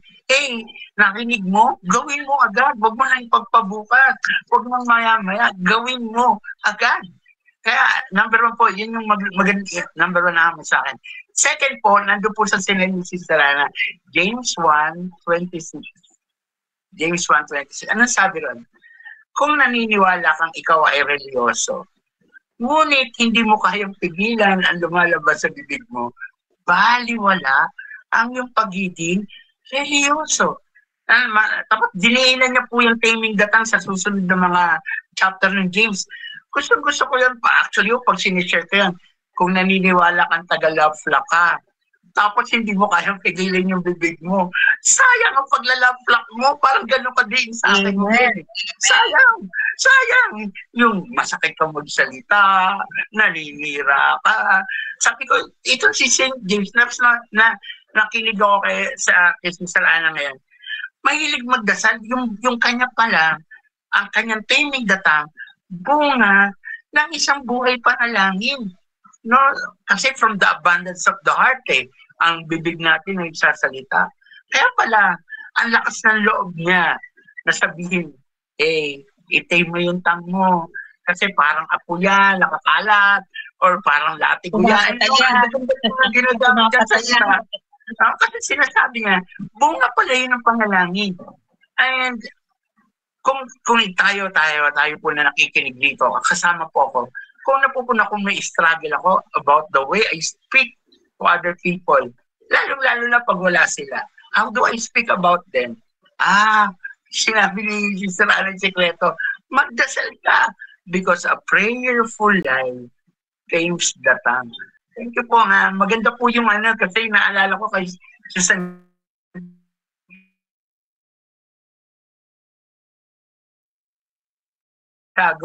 na ito yung kanyang katangian Ito, yung binabasa ko kasi ang lakas ng loob ng taong ito. Sabihin na ito. Kasi ang hirap mo naman po talagang i-control, but napakaganda pong paalala sa atin. Ito mga santo na to, ang hamon sa atin is a prayerful life. No? Kasi kanina po natin binabanggit they survive. Because they remain in Jesus. They remain in Amen. At saka sinasabi nga sa atin kung ano yung sinasabi mo, gawin mo. Diba? Sabi ng Rafi. Kasi kung minsan yung ating sinasabi, hindi natin ginagawa. Pero kung minsan humuhusga tayo ng ating kapwa nang hindi naman natin alam kung ano ang dahilan ng kanilang pagiging ganoon. Ano yung sabi nga natin? Hindi daw pwedeng magkunwari ang bawat isa sa atin at mag-pretend ng nagmamahal ka. Nabanggit ni Brother Rafi, ang komunidad natin, hindi pwede tayo maging love flock kung tayo ay mapagkunwari. Kunwari ay mapagbalat kayo. Kunwari banal na banal, pero hindi naman pala. Tingnan natin yung ating ginagawa, lalo na yung ating sinasabi. And we don't have to judge people. Yun ang pinakaalam. Di ba? Talagang sila yung naging defender of the faith, naging talagang faithful sila sa Panginoon. Dahil andyan sila, alam nila yung kanilang ginagawa. Sabi nga, yung bibig natin na ito, kung minsan dapat pala isipin muna natin yung ating sasabihin. Hindi natin huhusgahan yung tao kasi hindi natin alam kung ano ang dahilan nila sa kanilang buhay. It is only when we are with Jesus that we have to follow Jesus. Yan ang napakaganda pong sinasabi sa atin na sana ay magampanan natin at magsumikapan natin na maging katulad nila tayo sa kanilang buhay. Bakit daw ba sabay na pinagdiriwang nga pala, Sister Ana, yung May 3, yung Sabado na ito, no? Bakit sabay na pinagdiriwang yung kanilang Kasi yun daw kanilang relikya, yung kanilang relic, ay sabay din daw na dinala yon. Sabay na dinala. Sabi nga natin sa Roma, sabay na dinala ito. Kaya the same day, ang kanilang date ng celebration ng kanilang feast day. Yan ang sinasabi niya sa atin. Okay. Amen. So yun po yun. Sana po ay tayo ay patuloy na magsumikap na maging huwaran po natin ang ating mga pinagdiriwang na santo sa araw po na ito. Amen. Sabay na dinala ang kanilang relikya. Kaya ito ay sa ngayong araw na ito, May 3 po, celebration ng Feast of St. Philip and St. James. Amen. So palakpakan natin muli ang ating Panginoon. Dadako naman tayo ngayon sa ating Ebanghelyo. Ayan. Amen po. Amen. Dahil wala po tayong music, didiretso na po si Brother Rafi. Opo. Yes. Na-miss natin kasi talaga yun. Amen po. Sumayin niyo ang Panginoon. At sumayo rin. Ang mabuting balita ng ating Panginoon ayon kay San Mary. Papuri sa iyo, Panginoon. Muling nagpakita si Jesus sa mga alagad sa tabi ng lawa ng Tiberias.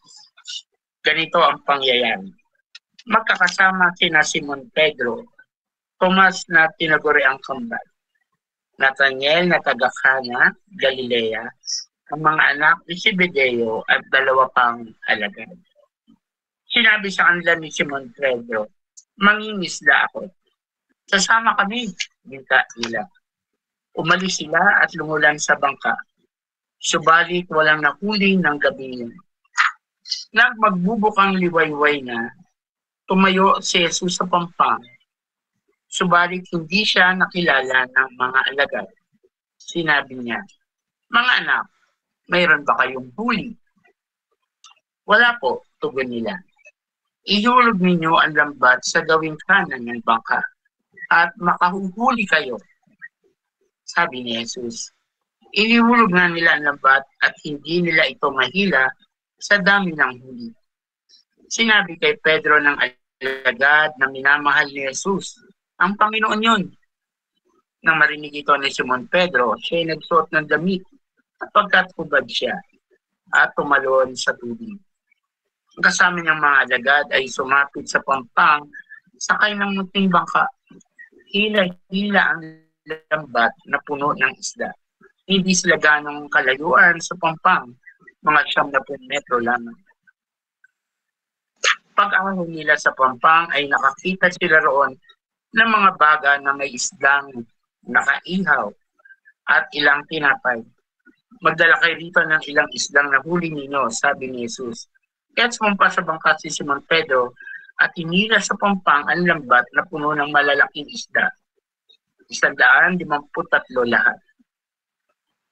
Hindi napunit ang lambat kahit ganoon karami ang isda. Halika kayo at mag-almusal tayo, sabi ni Jesus. Isa man sa mga alagad ay walang nangahas magtanong sa kanya kung sino siya, sapagkat alam nila na siya ang Panginoon. Lumapit si Jesus, kinuha ang tinapay at binigay sa kanila, gayon din ang isda. Ito ang ikatlong pagpapakita ni Jesus sa mga alagad pagkatapos na siya'y muling nabuhay.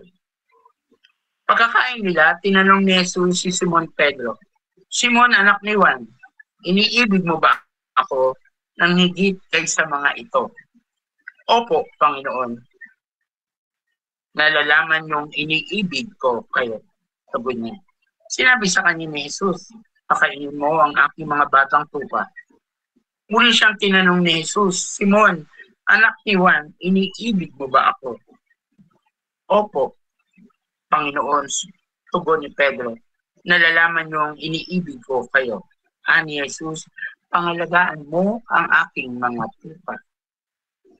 Pangatlong ulit na tinanong siya ni Jesus, Simon, anak ni Juan, iniibig mo ba ako? Nalungkot si Pedro sapagkat makaitlo siyang tinanong, iniibig mo ba ako? At sumagot siya, Panginoon, nalalaman po ninyo ang lahat ng bagay. Nalalaman yung iniibig ko kayo. Sinabi sa kanya ni Jesus, pakainin mo ang aking mga tupa. Tandaan mo, nung kabataan mo pa, ikaw ang nagbibigay sa iyong sarili at lumalakad ka kung saan mo ibig. Ngunit pagtanda mo, iuunat mo yung kamay at iba ang magbibigay sa'yo at dadalhin ka kung saan hindi mo ibig. Sinabi niya ito upang ipakilala kung paano mamamatay si Pedro at sa gayoy maparangalan niya ang Diyos. Pagkatapos, sinabi sa kanya ni Jesus, sumunod ka sa akin. Mga minamahal, ang mabuting balita ng ating kaligtasan. Pinupuri ka namin, Panginoong Jesucristo. Sa ngalan ng Ama, ng Anak, ng Espiritu Santo. Amen. Amen. Patuloy po tayo sa Easter Octave. Ika nga po. Yes. Dito po ay ang ating ebanghelyo patuloy pa rin nagpapakita si Jesus. Isa po ito sa gusto ko pong kwento ng muling pagkabuhay. Alam niyo kung bakit? Kasi gusto ko yung kwento nung nila Pedro, ni Simon, tsaka ng ibang apostol na katulad din ng dalawang naglalakad sa Emmaus. Yung bang, sumunod kami, pero pinakoy. Balik na lang ako sa dati kong ginagawa. Hindi, nung tinawag sila, sabi kay Pedro, iwan mo yan, gagawin kitang fisher of man. Hindi na mamalakaya. Hindi, pero hindi na ako para doon. Nagkasala ako. Tapos, yung sinusundan ko, namatay. Yung mga plano ko, wala na. Balik na lang ako sa dati. Alam mo, sometimes, there will be frustrations in ministry. So, gusto ko nga yung kwento nila, yung tatlo ko pong kasama ngayon, gusto ko yung mga kwento na nagkasakit ako, munti kong malakawan. Because this is reality. Na nagdarasal naman ako, hindi naman ako masamang tao. Bakit nangyayari sa akin to? And sometimes, buti pa na lang, tahimik na lang ako. Siguro hindi ako para dito. Ang ganda-ganda ng senaryo kasi it's sa gitna, pinakita ng kwento na hindi ka na para sa dati. Walang nangyayari sa dati. Kasi bumalik sila, wala silang nahuli. Ang sinasabi tayo, malakas na malakas. Huwag na yung dati. Nasubukan mo na yun eh. Di ba walang nangyari? Hindi ka na bagay sa luma. Nasa bago ka na. Yung sinasabi sa atin ng ebanghelyo, yung unang-unang mensahe, hindi ka na bagay sa luma. Para ka na sa bago. The old is gone, the new has come. Sa bago ka na. Kaya nga pinakikita na walang nangyari. Tsaka ang isa pang maganda rito, nung sa kalagitnaan ng kanilang frustration, nakaabang si Jesus. Diba ang ganda rin nun sa Emmaus? Laglakad kasabay si Jesus. Ang Diyos, kung kailan ka nang makakaasa ka nandun siya. Ang Diyos, kung kailan palagay mo na nawawala ka ng pag-asa, andun siya. Ang Diyos, kung kailan parang suko ka na, andun siya. Kaya nga gusto ko lagi kitong sinasabi. Pag ikaw nasasagad, go to God agad. Pag ikaw sagad, go to God. Go to God. Agad. Go to God agad. Kasi andun siya eh. In your weakness, in your darkness, in the times you want to surrender, God is there. Ang ganda-ganda ng kwento kasi papunta sa walang nangyari, sa huli nila, and Jesus was there, waiting for them. Not to admonish them, but to remind them, na, huwag ka nang lalayo. Bumalik ka sa akin. Alam nyo, isa ito eh. Pagka nagpa-prayer meeting ako sa mga lalo ng bagong LSS o first time magpa-prayer meeting, lagi kong sinasabi, huwag nyo kalimutan itong gospel na to, may tatlong salitang sinasabi. Tatlong salita po. Anong salita yung sinasabi ni Jesus sa mga apostol? Wala silang nahuli, di ba? Bumalik na. Ano lang nangyari? Anong sinabi ni Jesus sa kanila? Balik. Balik. Balik. Pag nangihina ka, balik. Balik. Balik. Pag pakiramdam mo may kinaiinasan ka sa community, balik. Balik. Balik. Huwag kang lalayo. Ang direksyon lagi, pabalik kay Kristo. Na tinatamad ka, balik, balik, balik. Huwag kang lalayo. Ang direksyon. Natatakot ka, may sakit ka. Tingnan niyo mga kwento po na ni Sister Tina, ni Sister Anna, ni Sister Baby. Hindi sila lumayo. Bagkos nagkasakit. Anong ginawa ni Sister Tina? Balik, balik, balik. Hindi siya lumayo. Ang naisip na, Lord, paano ako mananatili sa'yo? She chose to remain. Yung sinasabi ni Kristo, huwag ka nang lumayo sa akin. Nandito ko na sa feeling ko eh. Kung napapalayo ka, paano marinig mo? Balik, balik, balik. Sister Anna, natako ko. Hindi niya nagpapasalamat siya, hindi na wala yung laptop. Pero kita niya yung kwento, ang pinagpapasalamatan niya, hindi kami nalasaktan, hindi kami napaano. Because he knew that he was to remain, was not to go away, but to remain. At kung mapalayo nga, balik. Sister Baby, they're sharing. It's a sharing of not only remaining, but of going back to Jesus. When you feel na nakakasakit ka, napafrustrate ka, pakiramdam mo, nawawala yung joy mo, yung pinag-usapan natin, do not find your joy to others. Find your joy to Jesus. Eh, Lord, yun yung binabanggit eh. Yun yung kinikwento eh. Kaya ang ganda-ganda, no? Sabi ni Lord, balik kayo, balik. Wala bang nangyari? Gusto niya, subukan niyo naman yung pagagawa ko sa inyo. Na walang nangyari, nanghuli kayo ha, eto pagagawa ko. Alam nyo, kung nakasakay na kayo sa bangka, na-imagine nyo ba kung gaano kalaki bangka? Isang di pa ba ang lapad niyan? 2 di pa? It doesn't make any difference. Laglag mo sa kanan, laglag mo sa kaliwa. It doesn't make any difference. Minsan nga nagbiro ako, bakit sa kanan nilaglag? Ba't di sa kaliwa? May sumagot sa akin, tulog Brad, yung mga isda sa kaliwa. Tawa ko ng tawa.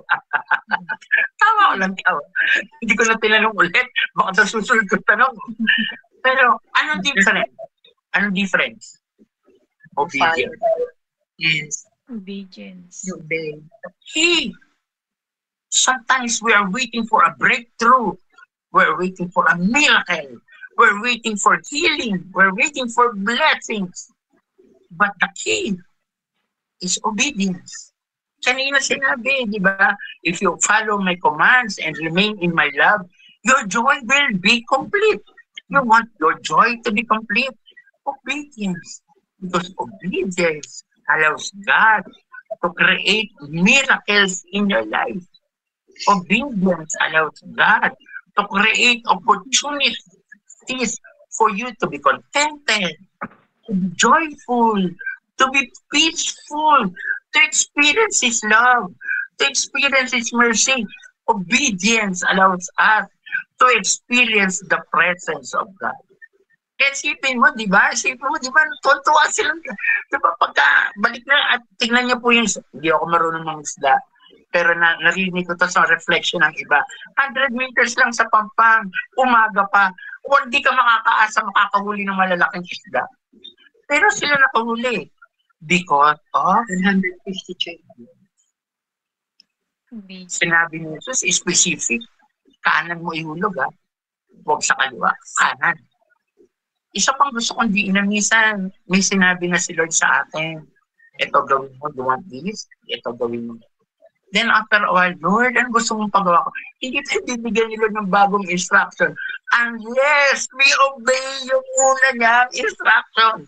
Because the key, let me repeat again, to the breakthrough, is yung obedience. Maasa tayo, Lord, bigyan mo pa ako ng ibang ganun. Guide me, Lord. Lead me, Lord. Hindi. Meron na siyang sinabi. Isa lang hindi patapos. Hindi na pa ulit-ulit. Because the key to a contented life is obedience. Tonto ako dahil hinihilan nila. Sabi ni Juan kay Peter, si Lord yun. Mayroong ginawa si Peter, nagdamit siya. Hindi siya marap kay Lord na nakahubad. Reverence. Alam niyo, paligay ko, yun ang dapat natin matandaan. When we come to God, we come with reverence. Aamin ko po, hindi ko po alam ang Tagalog na reverence. Hindi ko po alam. Siguro kung ako po tatanya, dalawa lang po pumapasok sa isip ko. Una, may respeto. Pagtatangi. Pagrespeto. Pangalawa yung pagdadakila. Yung hindi lang basta yung more than respect, itinatangi mo siya, dinadakila mo siya by the way you come to Him. Kaya ako ito binabanggit ito, gusto kong diinan ito kasi may nabasa po ako. And parang nagising yung medyo may challenge sa akin. Kasi, aaminin ko, there was a time ginagawa ko ito. Ang sabi ng article, bakit nung nauso yung cellphone, tuwing na lang consecration, pinipicturean si Father. The consecration, this is my body, picturean lahat. Lalo na kung bishop, picture si bishop yan eh. Paano kung si Pope? We are missing the point. We are not treating yung consecration with reverence. Bakit? Hindi tayo tinawag doon para mag-picture. Tinawag tayo doon at that exact moment to worship, to praise God who is present sa Eucharist and body and blood. Picture. Uy, ganda yung mali yung angulo ko na. We are so concerned about what we will post that we forget to treat the Eucharist with reverence. So, hindi inano kasi yan kasi lalong sa panahon ngayon ng social media, first reader, picture. Second reading, picture. Yung po sinasabi, huwag nating i-document. Pero may taong gagawa po na hindi natin kailangan gawin. Ikaw, ako, na nagsisimba, ang tawag sa atin doon is to listen and to worship. To listen and to worship. Kung minsan kaya na hindi natin na-appreciate, minsan natatapos yung misa, parang wala lang. Kasi hindi tayo nakafocus. Maraming tao nagsasabi, ang misa boring. Well, boring yan because you miss the point. You miss the point. The point is, Jesus is present. How can the mass be boring? If you knew and you accept and if you realize Jesus is physically present. Let me repeat physically. Hindi siya yung simbolo, hindi, physically, he's there. Hindi na tayo masyado natataranta, hindi na tayo masyado na-amaze. Hindi katulad ng mga bata, tulad ng apo ko, sabi ko sa apo ko, ano mo, andyan si Jesus. Andyan si Jesus? Amaze siya. Nandun si Jesus. Tayo matatanda. Parang ganun yung reaction natin eh. Hindi na amaze, hindi na namamanga. Let me repeat, diinan ko lang po, konting segue lang po ito sa gospel. Because I believe this is important. Next time you attend Mass, kasi Bishop yan, kasi Pope yan, remember what they are holding is greater than they are. Higit yung host kaysa kay Bishop, kaysa kay Pope, kaysa kung ano mo may hawak. Kasi yung hinahawakan nila ang ating sinasabi. Treat that with reverence. Kaya nga pati pananamit, hindi nagtuturo sa pati pananamit, pati pagkilos. Mas mabuti pa nga, magsimba ka, walang cellphone eh. Kung kayang, ako talaga po, pag nagsisimba ako everyday, dala ng telepono, ay talagang consciously, dito ko dinadala. Bahala na lang kung may tumawag. Pagbalik ko na lang, sasagutin. You know why? Kasi nakaka-distract pa eh. Peter is teaching us something. Hindi siya lumapit kay Kristo. Remember, close friend niya yun, Close friend. Pwede naman siya lumapit ng wala na damit. Kaibigan niya yun eh. But he chose not to. Because he treats Jesus as Lord, as King. Yeah. He treats him with reverence.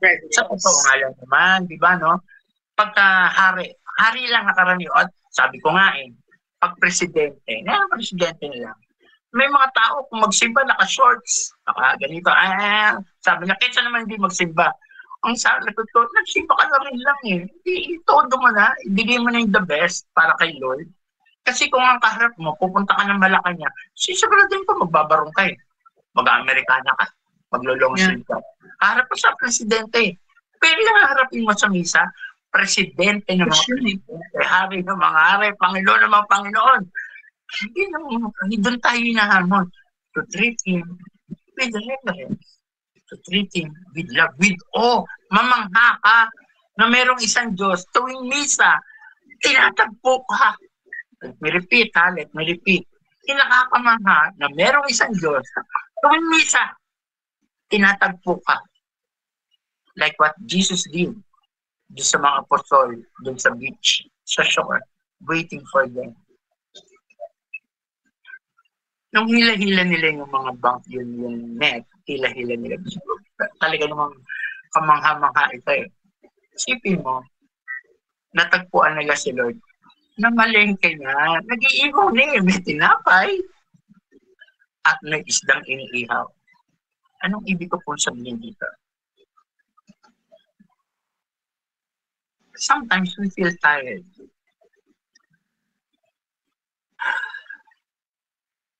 Magandang balita. Sabi nga ni Sister Ana kanina sa kwento eh, akalain mo, si Jesus pa naganda ng almusal. Ito yung sinasabi, ito direkta. Yung mga pagod, kasi nag-serve, sumunod. Nag-iiyaw si Lord para sa kanila. Talagang pinapakita rito, we will always find rest in God. We will always find comfort in God. Pagod ka sa pagsiserve, pagod ka sa pagpapasensya, pagod ka sa pagmamahal. Sabi mo na kahit anong klaseng pagod. Trabaho sa trabaho. Hallelujah. There is always this. Napipicture mo ba yon na merong Diyos nag-iingaw para sa'yo? Gusto ko ng picture mo lang. Ewan ko lang po kayo ha. Ako pag nag-outing, nagdadala ko ng pamangkin, taga-iyaw eh. Hindi kasama ka sa akin, ikaw taga-iyaw. Ayoko mag-iyaw eh, magka-outing. Pero ito iba eh. Iba. Si Jesus nag-iihaw. Halika na kayo, magdala pa kayo ng isda dito. Halika lang. Kumain na kayo rito, pagod ka. Halika. The scenario was Jesus serving them. And all along, ikaw, ako, kala natin, tayo nagsaserve taker. Tayo nagbibigay ng sarili, tayo nagbibigay ng oras. Sometimes we feel tired. But the good news, the wonderful news, it was Jesus nagsiserve talaga sa atin. Amen. Ako, sige mo, gusto ko, dalawang senaryo kasi gusto mong itong yung una, nakatayo sa beach, hinihintay sila. Second scenario was Jesus staying on the beach, preparing their breakfast. Kasi alam ni Lord yung pagod nila. Tulad na alam ni Lord yung pagod mo, yung struggle mo. Gusto ko yung kwento ng mga kapatid kasi yung tatlo kasi taong-tao nakakaramdam ng lungkot, nakakaramdam ng takot, nakakaramdam ng pity, nakakaramdam ng worry. Sometimes it becomes burdensome. Ulitin ko. Pero yung burden nila, hindi sila umalis. Patuloy sila lumapit, kaya natagpuan nila. Almusal. Hindi, Jesus did not even rebuke Peter. Tama ito, bumabalik ka na naman sa dati mo. Hindi. Almusal. Almusal ang nangga. Hindi sermon, hindi parusa, hindi galit. God is preparing a meal for you when you feel tired, when you feel burdened, when you feel weak. Kaya nga tama, ang ganda-ganda eh. Talagang ang Diyos is bread of life. Bread of life. Kasi sigurado ko nakaramdam siya ng bagong lakas at bagong pag-asa. No? Ang ganda ng kwento eh. Yung kwento na yun, yung senaryo. And then, sinundan pa nung ikalawang, kasi sa iba, nakahiwalay itong gospel na to. Ewan ko bakit dito sa Sunday na to, nakasama siya. The second part is, tinanong ni Jesus si Peter, mahal mo ko? Oo naman, Lord. Alam mo naman yan eh. Hanggang lang itatlo nga, medyo nakulitan pa si Peter. Ikaw naman, Lord. Alam mo naman eh. Pero tulad ng binanggit ni Sister Baby kanina, huwag kang maglingkod sa bibig. Huwag kang gawin mo yung sinasabi mo. Convert your words into action. Ano kasi sabi nyo? Mahal mo ko? Di pa kainin mo yung mga tupa ko. Alagaan mo yung mga tupa ko. Ang sinasabi ni Lord sa kanya, mahalin mo ako sa kamamagitan ng kapwa mo. Iiwan ko kayo eh. Pero yung pagmamahal mo, huwag mo sa akin, ituon lang. Ituon mo. Mahalin mo ako sa pamamagitan ng kapwa mo. Sino yung kapwa mo? Marahil yung, ako mabigat ang sasabihin ko, yung hindi makabayad ng utang sa'yo, aray, di ba? Siguro, hindi ko sinasabi huwag kang maningil, please. Hindi yun sinasabi ko. Ang sinasabi ko lang nga nung sa nagtanong sa akin, anong gagawin ko? May utang siya, inaaway niya ako. Ang sabi ko sa kanya, hindi maningil ka, pero huwag mo daanin sa galit. Lagyan mo ng pagpapatawad at pagmamahal. Ang ibig mo sabihin, ako na lang agrabyado o pa magbibigay ng pagmamahal. Opo, kasi mahal mo si Lord. Ulitin ko po yan. Ang susi, mahal mo si Lord, di magbibigay ka ng pagmamahal. Kanino? Doon sa nananakit. Doon sa, bakit mo tutuldukan yung pagmamahal mo? Kasi nananakit sila. Yan sinasabi na rito kay Peter eh. Yung mga tupa, may mga tupa dyan na kulang sa pansin. Pag kulang sa pansin, hayaan na lang natin. Hindi. We seek out for them. We look out for them. We love them. Kasi kaya nga sila kulang eh. Meron ka bang pansin? O meron. Ay, mamimigay ka.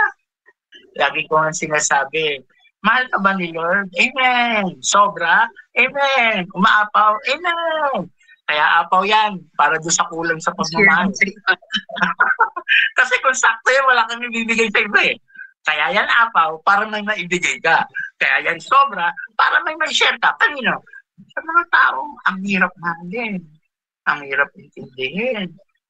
Feed them, not hurt them. Ang ganda ng pagkakasabi. Alagaan mo, pakainin mo. Ano yung salita lang? Kaya ang magandang pagkakabanggit ni Sister Baby kanina. Hindi, huwag salita. Put it into action.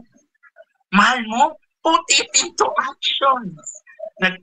Halimbawa po ako. As a speaker, I preach about patience. But if I am not patient, then my preaching means nothing. Nagtatong ko, magpasensya ka, magpatawad pa. Pero kung hindi kayo nila-apply sa buhay ko, sabi nga sa Bisaya, yaw lang ako ng yaw, maingay lang ako, like a noisy gong. Hindi. Ang sabi ko dito, all of us have failed. Yung ibang insight dito, 3 beses tinanong, kasi 3 beses din. But for me, lahat tayo nagkamali, and God is giving us an opportunity to restore our brokenness. By what? By loving others, by serving others, by sharing Jesus to others, especially to those who do not deserve it. Isa sa paborito kong salita, alam niyo kung ano? Nananadya. Ano yung nananadya? Yung ba pinagpasensyahan mo na, inulit pa, tapos pinagpasensyahan mo ulit, inulit pa ulit, tapos pinatawad mo ulit, inulit pa ulit. Anong tawag doon? Nananadya. O, saan ka kukuha nun? Di kay Lord. Kasi kulang ka na. Go to God, agad. Then you can give God again. You can share God again. You can love God again through these people. Never allow yung character ng iba to determine how you love them. At nirepeat, ulitin ko po yan. O kung pumayag, ugalit nila, yun ang magdedetermine kung paano mo sila mamahalin. Rather, let your love for them be determined by your love for God. Kasi sinasabi ni Lord kay Peter, mahal mo pa, Peter, alagaan mo sila. Sugatan sila eh. Hindi sila mabait eh. Nananadya sila eh. Pakainin mo sila. Hindi na ng salita. Pakainin mo sila ng pagmamahal, pagpapasensya, pangunawa, pagbabaan loob, kabutihan. Bakit? Bakit mo gagawin ito? Bakit ikaw na lang ikaw ang gagawa? Mahal mo nga si Lord. Pag once na nagtanong ka, brother, ako na lang ba lang ako ang gagawa? Oo, mahal mo kasi si Lord. The bottom line is, if we love God, we share God. If we love God, we give God. Ang ating ebanghelyo ngayon po ay tungkol sa isang Diyos na pag napagod ka magmahal, babalik ka sa Kanya, nandun siya sa breakfast, halika na. Pag-usapan natin yan ha. Napapagod ka na eh. Ito, mag-almusal tayong dalawa. Alam niyo po, isa lang ang kulang doon sa kwento. Barakong kape. Yun lang ang hinahanap ko sa kwento. Kompleto na sana yung almusal. Pero you know, what makes it complete? The presence of Jesus. Ang ating ebanghelyo ay tungkol sa isang buhay na Diyos na naghahamon sa ating ipakita ang kanyang pagmamahal at ipakita na siya'y buhay sa pamamagitan ng pagiging buhay niya sa puso mo at sa puso ko. Naalala ko, ito po yung ending ko. Kumakanta tayo lagi ng joyful song, di ba? Buhay, buhay, buhay kailan pa man. Pero di ba lumang buhay, ganito tayo. Palaban. Ano mo bakit pa ganun na yung action? Kasi hindi na yung sarili mo. Ang inilalaban mo, yung buhay na Diyos na nasa puso mo. Kaya yun ang nilalaban mo, hindi yung gusto mo. Nawa patuloy natin paglaban ang pagmamahal ng Diyos sa puso mo. Sa ngalan ng Ama, ng Anak, Espiritu Santo. Amen. Maraming salamat, Brother Rafi. Very well said. Talagang pag pinagnilayan natin at sinapuso, makita natin ang walang hanggang pagmamahal ng Diyos. Na pag sinabi natin mahal natin ng Diyos, kailangan makita ito sa paglilingkod sa ating kapwa, sa ating mga kapatid na higit na nangangailangan. Sa akin, ang pagninilay natin, pagninilay ko rin dito, God is not the God of second chance. Hindi lang siya minsan, dalawang beses, siya yung Diyos na parating nagbibigay sa atin ng pagkakataon. No? Na tayo ay makilala natin siya ng lubusan. At pag sinabi natin na talagang mahal natin ang Diyos, ay talagang isasabuhay natin ito at ibabahagi natin. Sabi nga, di ba, yung cross natin yung isang diretso tayo at ang Diyos, no? Yung vertical line. Yung horizontal line, yung pagmamahal ng Diyos sa ating kapwa-tao. Because for me, God could not be outdone in generosity. No? Lahat ng kabutihan, ibibigay sa atin ng Diyos. Lahat ng pagkakataon. Kailangan lamang tayo ay sumunod. Naisip ko nga si Jesus is, naging obedient siya sa Ama. No? Naging obedient siya. Si Mama Mary rin, naging obedient sila. Hindi si Mama Mary naging obedient, hindi man niya alam kung ano ang mangyayari.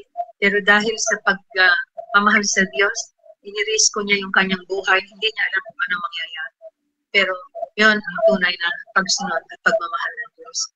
Tayo rin sa buhay din natin, sabi nga ni Brother Rafi, minsan ang dami nating mga nagiging problema, alalahanin.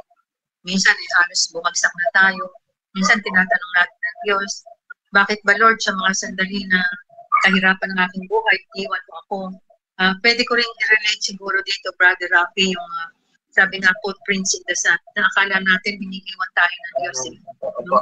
Na sabi natin Lord, bakit ba nung ganitong panahon, ikaw sa tingin ko, iniwan mo na ako Kamukha rin ng mga alagad na akala nila namatay si Jesus kaya balik na sila sa dating gawin. Ito naman bakit ba Lord iniwan mo ako sa mga pagkataon na ako ay talagang bagsak na bagsak, hindi ko alam kung saan pupunta. Dati masaya tayo, hindi ba, nung kasama natin si Jesus. Pero sabi ni Lord, sa totoo lang, ang nakikita mong bakas ng paa sa dalampasigan, hindi sa'yo yan akin yan Kasi yung mga pagkakataon na ganito ka, binubuhat kita. At yan ang ating Diyos, ang ating mapagmahal na Diyos. He always gives us everything na kailangan natin. Sabi nga ni Brother Rafi, siya yung nagbibigay sa atin ng lahat ng provisions. No? Kahit ano pa mangyari sa ating buhay, hindi niya tayo pababayaan. So sa akin, ang pinakamahalaga lang ay makinig tayo sa ating Diyos. Kilalanin natin kung sino ang Diyos sa ating buhay at kung sino tayo sa ating Panginoon Diyos. And we'll find joy and peace and contentment kung ang Diyos ay nariyan. Pag po tayong magsasawa, ang Diyos ay hindi po nang puhusga kung hindi parating punong-puno ng pag-ibig at pagmamahal. Yung kaunting nagawa natin, akala natin kung minsan nabibilang pa nga natin yung ating ginagawa. At kung minsan nawawala na tayo ng, balik po ako dun sa reverence. Brother Rafi, ang aking isang naisa ng ibahagi rin sa iba. Kung minsan meron tayong mga hindi tayo nakakasimba, di ba? Kampa ko ng mga panahon na andyan ako nakahiga lang, syempre nandun ka lang sa cellphone o sa TV, EWTN. But I see comments, no? Sabi ko ang nilagay ko sa comment ko, I am listening. Hindi lang I am just watching. Para bang nanonood ka lang. So, tingin ko yun ang binabanggit mo, Brother Rafi, na nanonood ka lang pero parang hindi mo naririnig, hindi mo inuunawa, hindi mo binibigyan ng pagpapahalaga na ito ang Diyos na nandito. So when I listen sa TV, hinahawakan ko pa nga ng pag tinataas yung hinahawakan ko talaga yung katawan ni Kristo. And then he said, Lord, I love you, Lord, you are my life, you are my joy. Na talagang kailangan nandiyan ka, hindi ka lang manood na parang nanonood ka ng TV. Kailangan ipasok mo ang sarili mo doon sa sitwasyon na yun, kung saan ikaw ay kaisa ni Kristo. Hindi siyempre, mas lalo tigit nasa simbahan ka, nandun ka, hindi ba? Physical presence na nandun ka. Na alam mo, yun ang ating Panginoon Diyos na itinataas.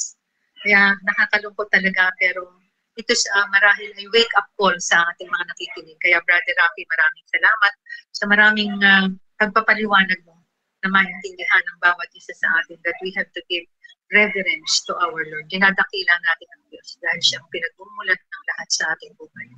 Hindi tayo pwedeng magkwenta. Lord, ang dami ko nang ginagawa. Ang Diyos nga buhay binigay sa atin. Ano pa ang hindi pwedeng ibigay ng Diyos sa atin? Yung pagmamahal ng Diyos na walang katulad. Amen. So maraming salamat at ngayon ay yes, meron ka bang konti pang nais na ibahagi, Sister Ana, konti sa reflection mo sa natinig mo kay Brother Rafi, ano yung tumimo sa iyo naman sa pinaliwanag sa atin tungkol sa pagmamahal ng Diyos dito sa pagtawag niya sa kanyang mga alagad? Nakamute po kaya? Hindi ka matinig, Sister Ana, walang sound. Nakamute po kaya? Amen. Ayan, amen. Opo, talagang damang-dama ko po talaga kung paano kumikilos si Lord sa aking buhay. Talagang sabi nga po, talagang God is so good. Ano man po yung nagagawa natin, ano man po yung pinagdadaanan natin, andyan po lagi ang Panginoon. God will never leave us. God will not forsake us. Yes, God amen. is always there with us. Amen. Amen po. Wag lang po tayong bibitaw. Ano man ang mangyari sa atin, remain in Him. At tunay po, Yes. hindi po tayo mapapaano pag nandyan po. Diyos sa Panginoon. Amen. At kung ang Diyos ay napakabuti, dapat tayo rin ipakita natin ang kabutihan sa pagiging mapag-ano natin sa ating kapwa, mapagkalinga, to help people also in need. Na tayo ay maging pasensyoso, mapagmahal do sa ating kapwa. Maunawaan natin na ang Diyos ay nandyan kahit kailan hindi tayo pababayaan ng Diyos. In good times, in bad times, in every aspects of our life, in every circumstance, andyan ang Diyos eh. Yes, maniwala lang tayo, kapit lang tayo sa ating mahal na Diyos. Amen po. So ngayon naman ay dadako tayo sa ating pagbati sa ating mga kapatid na nakinig dito sa ating programa. Ano Yes, lang po, batiin po na lang natin yung ating mga personal na pagbati, yung mga nais po natin batiin na lang po natin sila. Ako mauna na po ako, Nay. Yes, amen. Okay. Binabati ko po yung lahat ng mga nanonood sa atin, yung pong mga nasa ibang bansa. Hindi na po namin maiisa-isa dahil medyo oras na din po. Kaya binabati po namin kayong lahat. Yan pong mga prayer groups po natin, yung Monday hanggang Friday po. At pati din po yung mga nasa ibang bansa. Ayan, binabati po namin kayo. Si Brother Edwin po, hello, pagaling po kayo, Brother Edwin. Ayan, yung mga anak ko po na nanonood, hello there mga kiddos. Ayan. At yung pong mga brothers and sisters natin, Sister Meti po, happy birthday. Oo nga pala, birthday ni Sister Meti, yung ating coordinator, Brother Rafi, ng ating Barrera Prayer Group. Ilang taon na nga Sister Meti ngayon? 75. 75. Okay, Sister Tina, pagbatiin niyo po sa mga tagapakinig natin na parating naghihintay sa ating programang Pinagpanibagong Buhay. Amen. Binabati ko po yung mga anak ko. Binabati ko rin po si Brother Ronnie. Thank you sa pag-aalaga niya sa akin.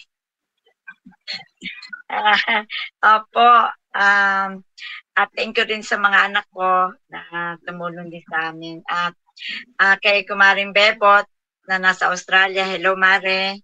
Salamat din. At salamat sa lahat sa atin sa community na tumulong sa amin na ipag-prayer po kami. Ako sa prayer warrior po natin sa Rosary Brigade po na tumutulong sa atin sa mga panalangin. Maraming salamat po.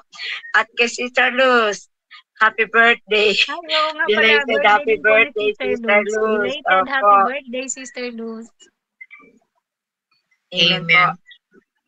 Batiin natin yung ating mga kapatid, sabi nga ni Sister Ana, sa ibang bansa, sa Amerika, sila Tita Per, no? Sister Agnes, Sister Neri, at sa iba pang lugar. Ako yung aking mga anak, yung anak ko sa Amerika rin, at sa Australia, pati yung ating mga kaibigan doon sa El Shaddai. At ngayon po, dahil unang araw ng Sabado, dito sa buwan ng Mayo, ay naroon po ang ating devotion ng 2,000 Hail Marys. At tayo po lahat ay pinapanalangin sa araw na ito at lahat po ng mga intensyon natin. At tayo rin po ay nananalangin para po sa gagawin at sinisimulan ng pagdarasal ng ating mga cardinal, hindi po ba para sa conclave. We have to pray very hard upang sa ganon kung ano ang nais ng Diyos, ang Banal Espiritu Santo, ang siyang lumukop sa bawat isa para sa pagpili ng ating susunod na Santo Papa. We have to really pray very hard para dito sa gagawin na itong conclave after the 9th day ng paggamita ng Novena para sa ating mahal na Santo Papa. So, yung devotion po natin sa 2,000 Hail Marys, ang Daughters of Mary Immaculate, meron din po silang devotion ngayong araw na ito, araw ng Sabado. Ganun din po ang ating komunidad at ang iba pang mga community natin. Every first Saturday of the month, meron tayong 2,000 Hail Marys devotion. Salamat din po tayo sa ating mga kaparian na patuloy na sumusuporta sa atin, nagbibigay inspirasyon upang tayo ay patuloy na makaganap sa ating kampanin. Maraming salamat sa inyong lahat. Yes, Brother Rafi, meron po ba kayong babatiin? Yan. Wala po akong babatiin pero mag-aanyaya po ako. Kung meron po kayong kakilala na taga Hong Kong, meron po silang Growing in the Spirit Seminar. Bukas po, Linggo at Lunes, May 4 and May 5. Nandun po ang ating presiding counselor na si Brother Jim Mendoza na mangunguna po para sa Growing in the Spirit Seminar. Nung May 1 po, natapos yung kanilang Healing of the Family Tree. No, papasalamat po tayo sa mga taong sumusuporta dito. Kaya kung meron po kayong kamag-anak kakilala, please let them also experience the love of God. Maraming salamat po ulit, Sister Ana, Sister Tina, Sister Baby, sa pagbibigay po sa akin ng opportunity to serve dito po sa pinagpanibago mo. God bless. Amen. Maraming salamat din, Brother Rafi. We are so blessed with your presence. At alam namin na ginagamit ka ng Panginoon upang makipagbigay pahayag sa ating pagpapaliwanag ng mabuting balita ng ating kaligtasan. Salamat din namin sa aming pura paroko dito sa Santo Niño Parish, si Father Jetset Tacope, at sa ating St. Nicholas of Tolentine Cathedral, kay Father Noy Oliveros, Father Al, Father Joseph, at yung iba pa nating mga kaparihan. So maraming salamat po sa inyong lahat. Ngayon po tayo ay magpapaalam na. Yes, Sister Ana. Muli po, tayo po ay magsimba. At sabi nga po kanina ni Brother Rafi, pag nagsisimba pa po tayo, let us give reverence to the Holy Eucharist. Amen. At bago tayo nga pala magpaalam tayong lahat, ay manalangin muna tayo, pasalamat natin sa 2 oras na ito na binigay sa atin ng ating Panginoon. At ang panalangin natin ay pangunahan ni Sister Tina.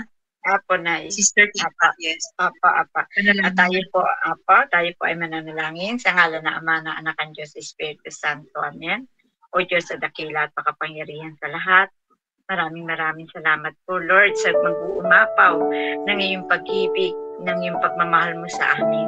Maraming salamat po, Lord, sa mga salita mo na siyang nagbibigay ng lakas sa aming buhay na ito, nagbibigay sa amin sigla, nagkagalakan ng aming puso at kalooban upang lalo kaming tumibay, maging matatag kami sa aming pananampalataya at pananalig namin sa iyo.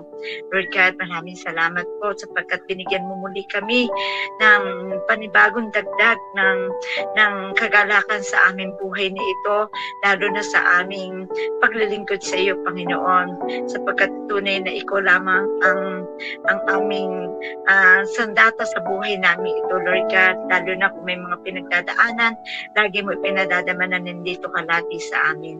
Maraming salamat, Lord, sa mga salita mo ito, na ito ay maging nasa puso namin at lalong ito ay maging buhay para sa amin, Panginoon, sapagkat tunay ang salita mo ang siyang nagbibigay ng buhay sa amin lahat. Maraming salamat po. At sa iyo po, aming Ina, Birheng Maria, Ina ng Divina Pastora, maraming salamat po na patuloy mo kaming kinakalinga at minamahal. Maraming salamat po. Ito po ang aming sabat na langin sa pangalan ni Jesus. Kasama ng Espiritu Santo, magpakailanman, magpasawalang hanggan. Amen. Sa ngalan ng Ama, ng Anak ng Diyos, Espiritu Santo. Amen. Paalam na tayo, Sister Tina. Opo, maraming salamat po sa ating mga gawain ito. Tunay na napakasaya ng ating puso at nandagdagan ng ating mga kaalaman sa ating Panginoong Jesucristo. Thank you, Lord. At sa ating kay Brother Rafi, Nanay, Sister Ana, maraming salamat po. Ito po, Sister Tina Tini po. God bless you all po. Amen. Brother Rafi, papaalam na po tayo. Maraming salamat po ulit. Isa lang po ang ulitin kong bagitin. Pag ikaw ay napapagod, go to God Agad. Amen. Salamat po kayo ng Panginoon. Ako po si Brother Rafi. God bless. Amen. At para po sa ating mga kapatid, sabi natin, hilingin natin sa ating mapagmahal na Jesus to put His hands on our eyes so that we may be open to see what is unseen and to know what is to come. No? Unseal our heart's vision that we may feel the joy of your love and the joy of the Holy Spirit. So ito po ang inyong kapatid, si Tita Baby Sierra, bumabati po sa inyo muli. At kami po ay samahan nyo sa susunod po na Sabado, dito po sa ating programang Pinagpanibagong Buhay. We love you all with the love of the Lord. God bless everyone. Maraming salamat, Brother Rafi, Sister Ana, Sister Tina, and Brother Jeff. Maraming salamat. Brother Jeff, thank you. Brother Jeff, thank you. Maraming salamat. God bless. Thank you. God bless.